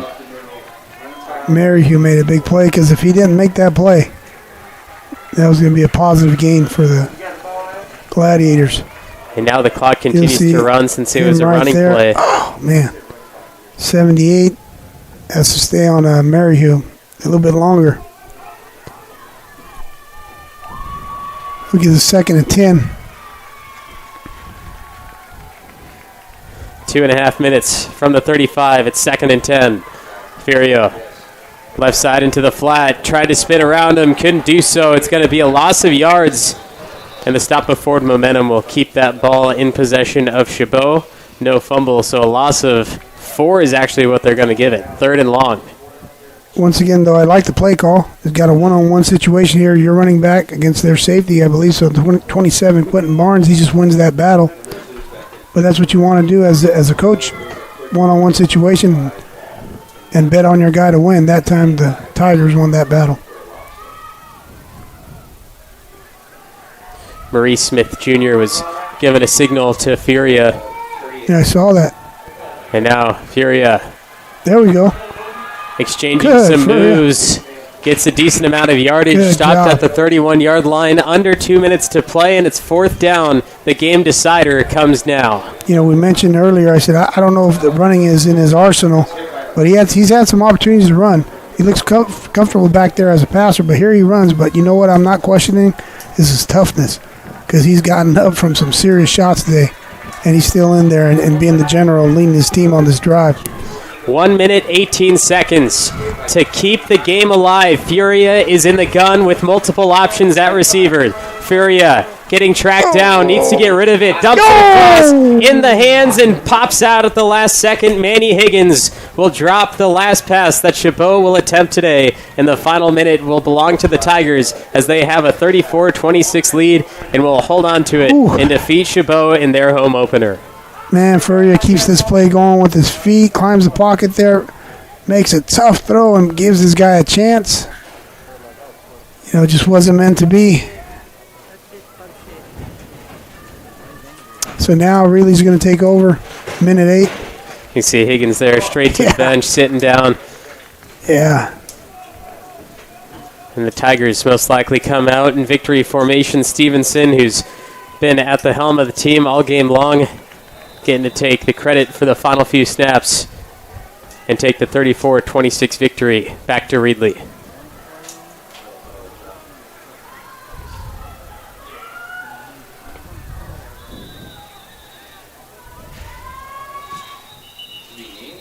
Is there a timeout being called?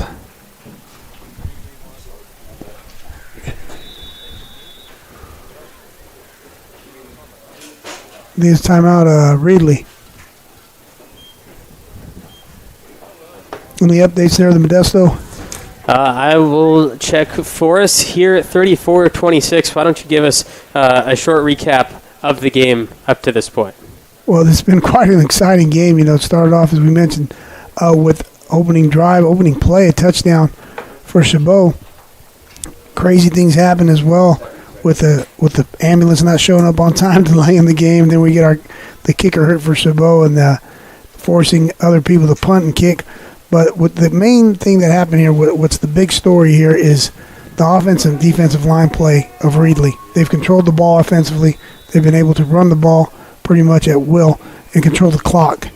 Now, Shabo they've had ample amount of opportunities. They've made some big plays. They fought really hard. The defense have helped keep them in the game here. Offensively, they just didn't put enough drives together, consistent drives, because they would take some steps forward and then take some steps back. So now we're at the point where we're at here with 44 seconds left in the game. I'm really impressed by the Chabot team, though. They played hard the whole time here. Had a lot of opportunities to cash in and pull this game out. It didn't go their way, but their special teams played hard. The defense played hard. Furia played very well as a quarterback. He's going to be in the ice bath a little bit later, but he's earned the respect. If he didn't have it already, I'm sure he did already, though. His teammates played very well. The receiving corps did a good job of blocking for one another. So there's a lot of positives here on the Chabot team that's well coached. Reedley looks good. That's why they're the 25th ranked team in the state. Phenomenal game by both teams. Reedley took that final snap, took the knee, and a 34-26 final score is what we have. In Modesto with 13 minutes to play, the Pirates have a 10-point lead over the Bear Cubs, 44-34. We will send you over there with Mario Ramos and Jeremy Hurtado. But for us here in Shabo, Carlos, do you have any last words for us? No, it was an exciting game here, man. I'm looking forward to being here with Chabot here, watching the games. Chabot has a very talented football team, as I mentioned here, and a well-coached football team. And join us here on NorCal Sports TV. Watch the Base 6 conference, and also we got a lot of games with the Valley Conference going on too. So quality junior college football going on here on NorCal Sports TV. Well, for my producer, Jason Crean, Carlos Franco, and the rest of our crew, I've been the voice of choice, Levi Flores, as we send you to Modesto as the Bear Cubs are visiting them. See you next time for NorCal Sports TV.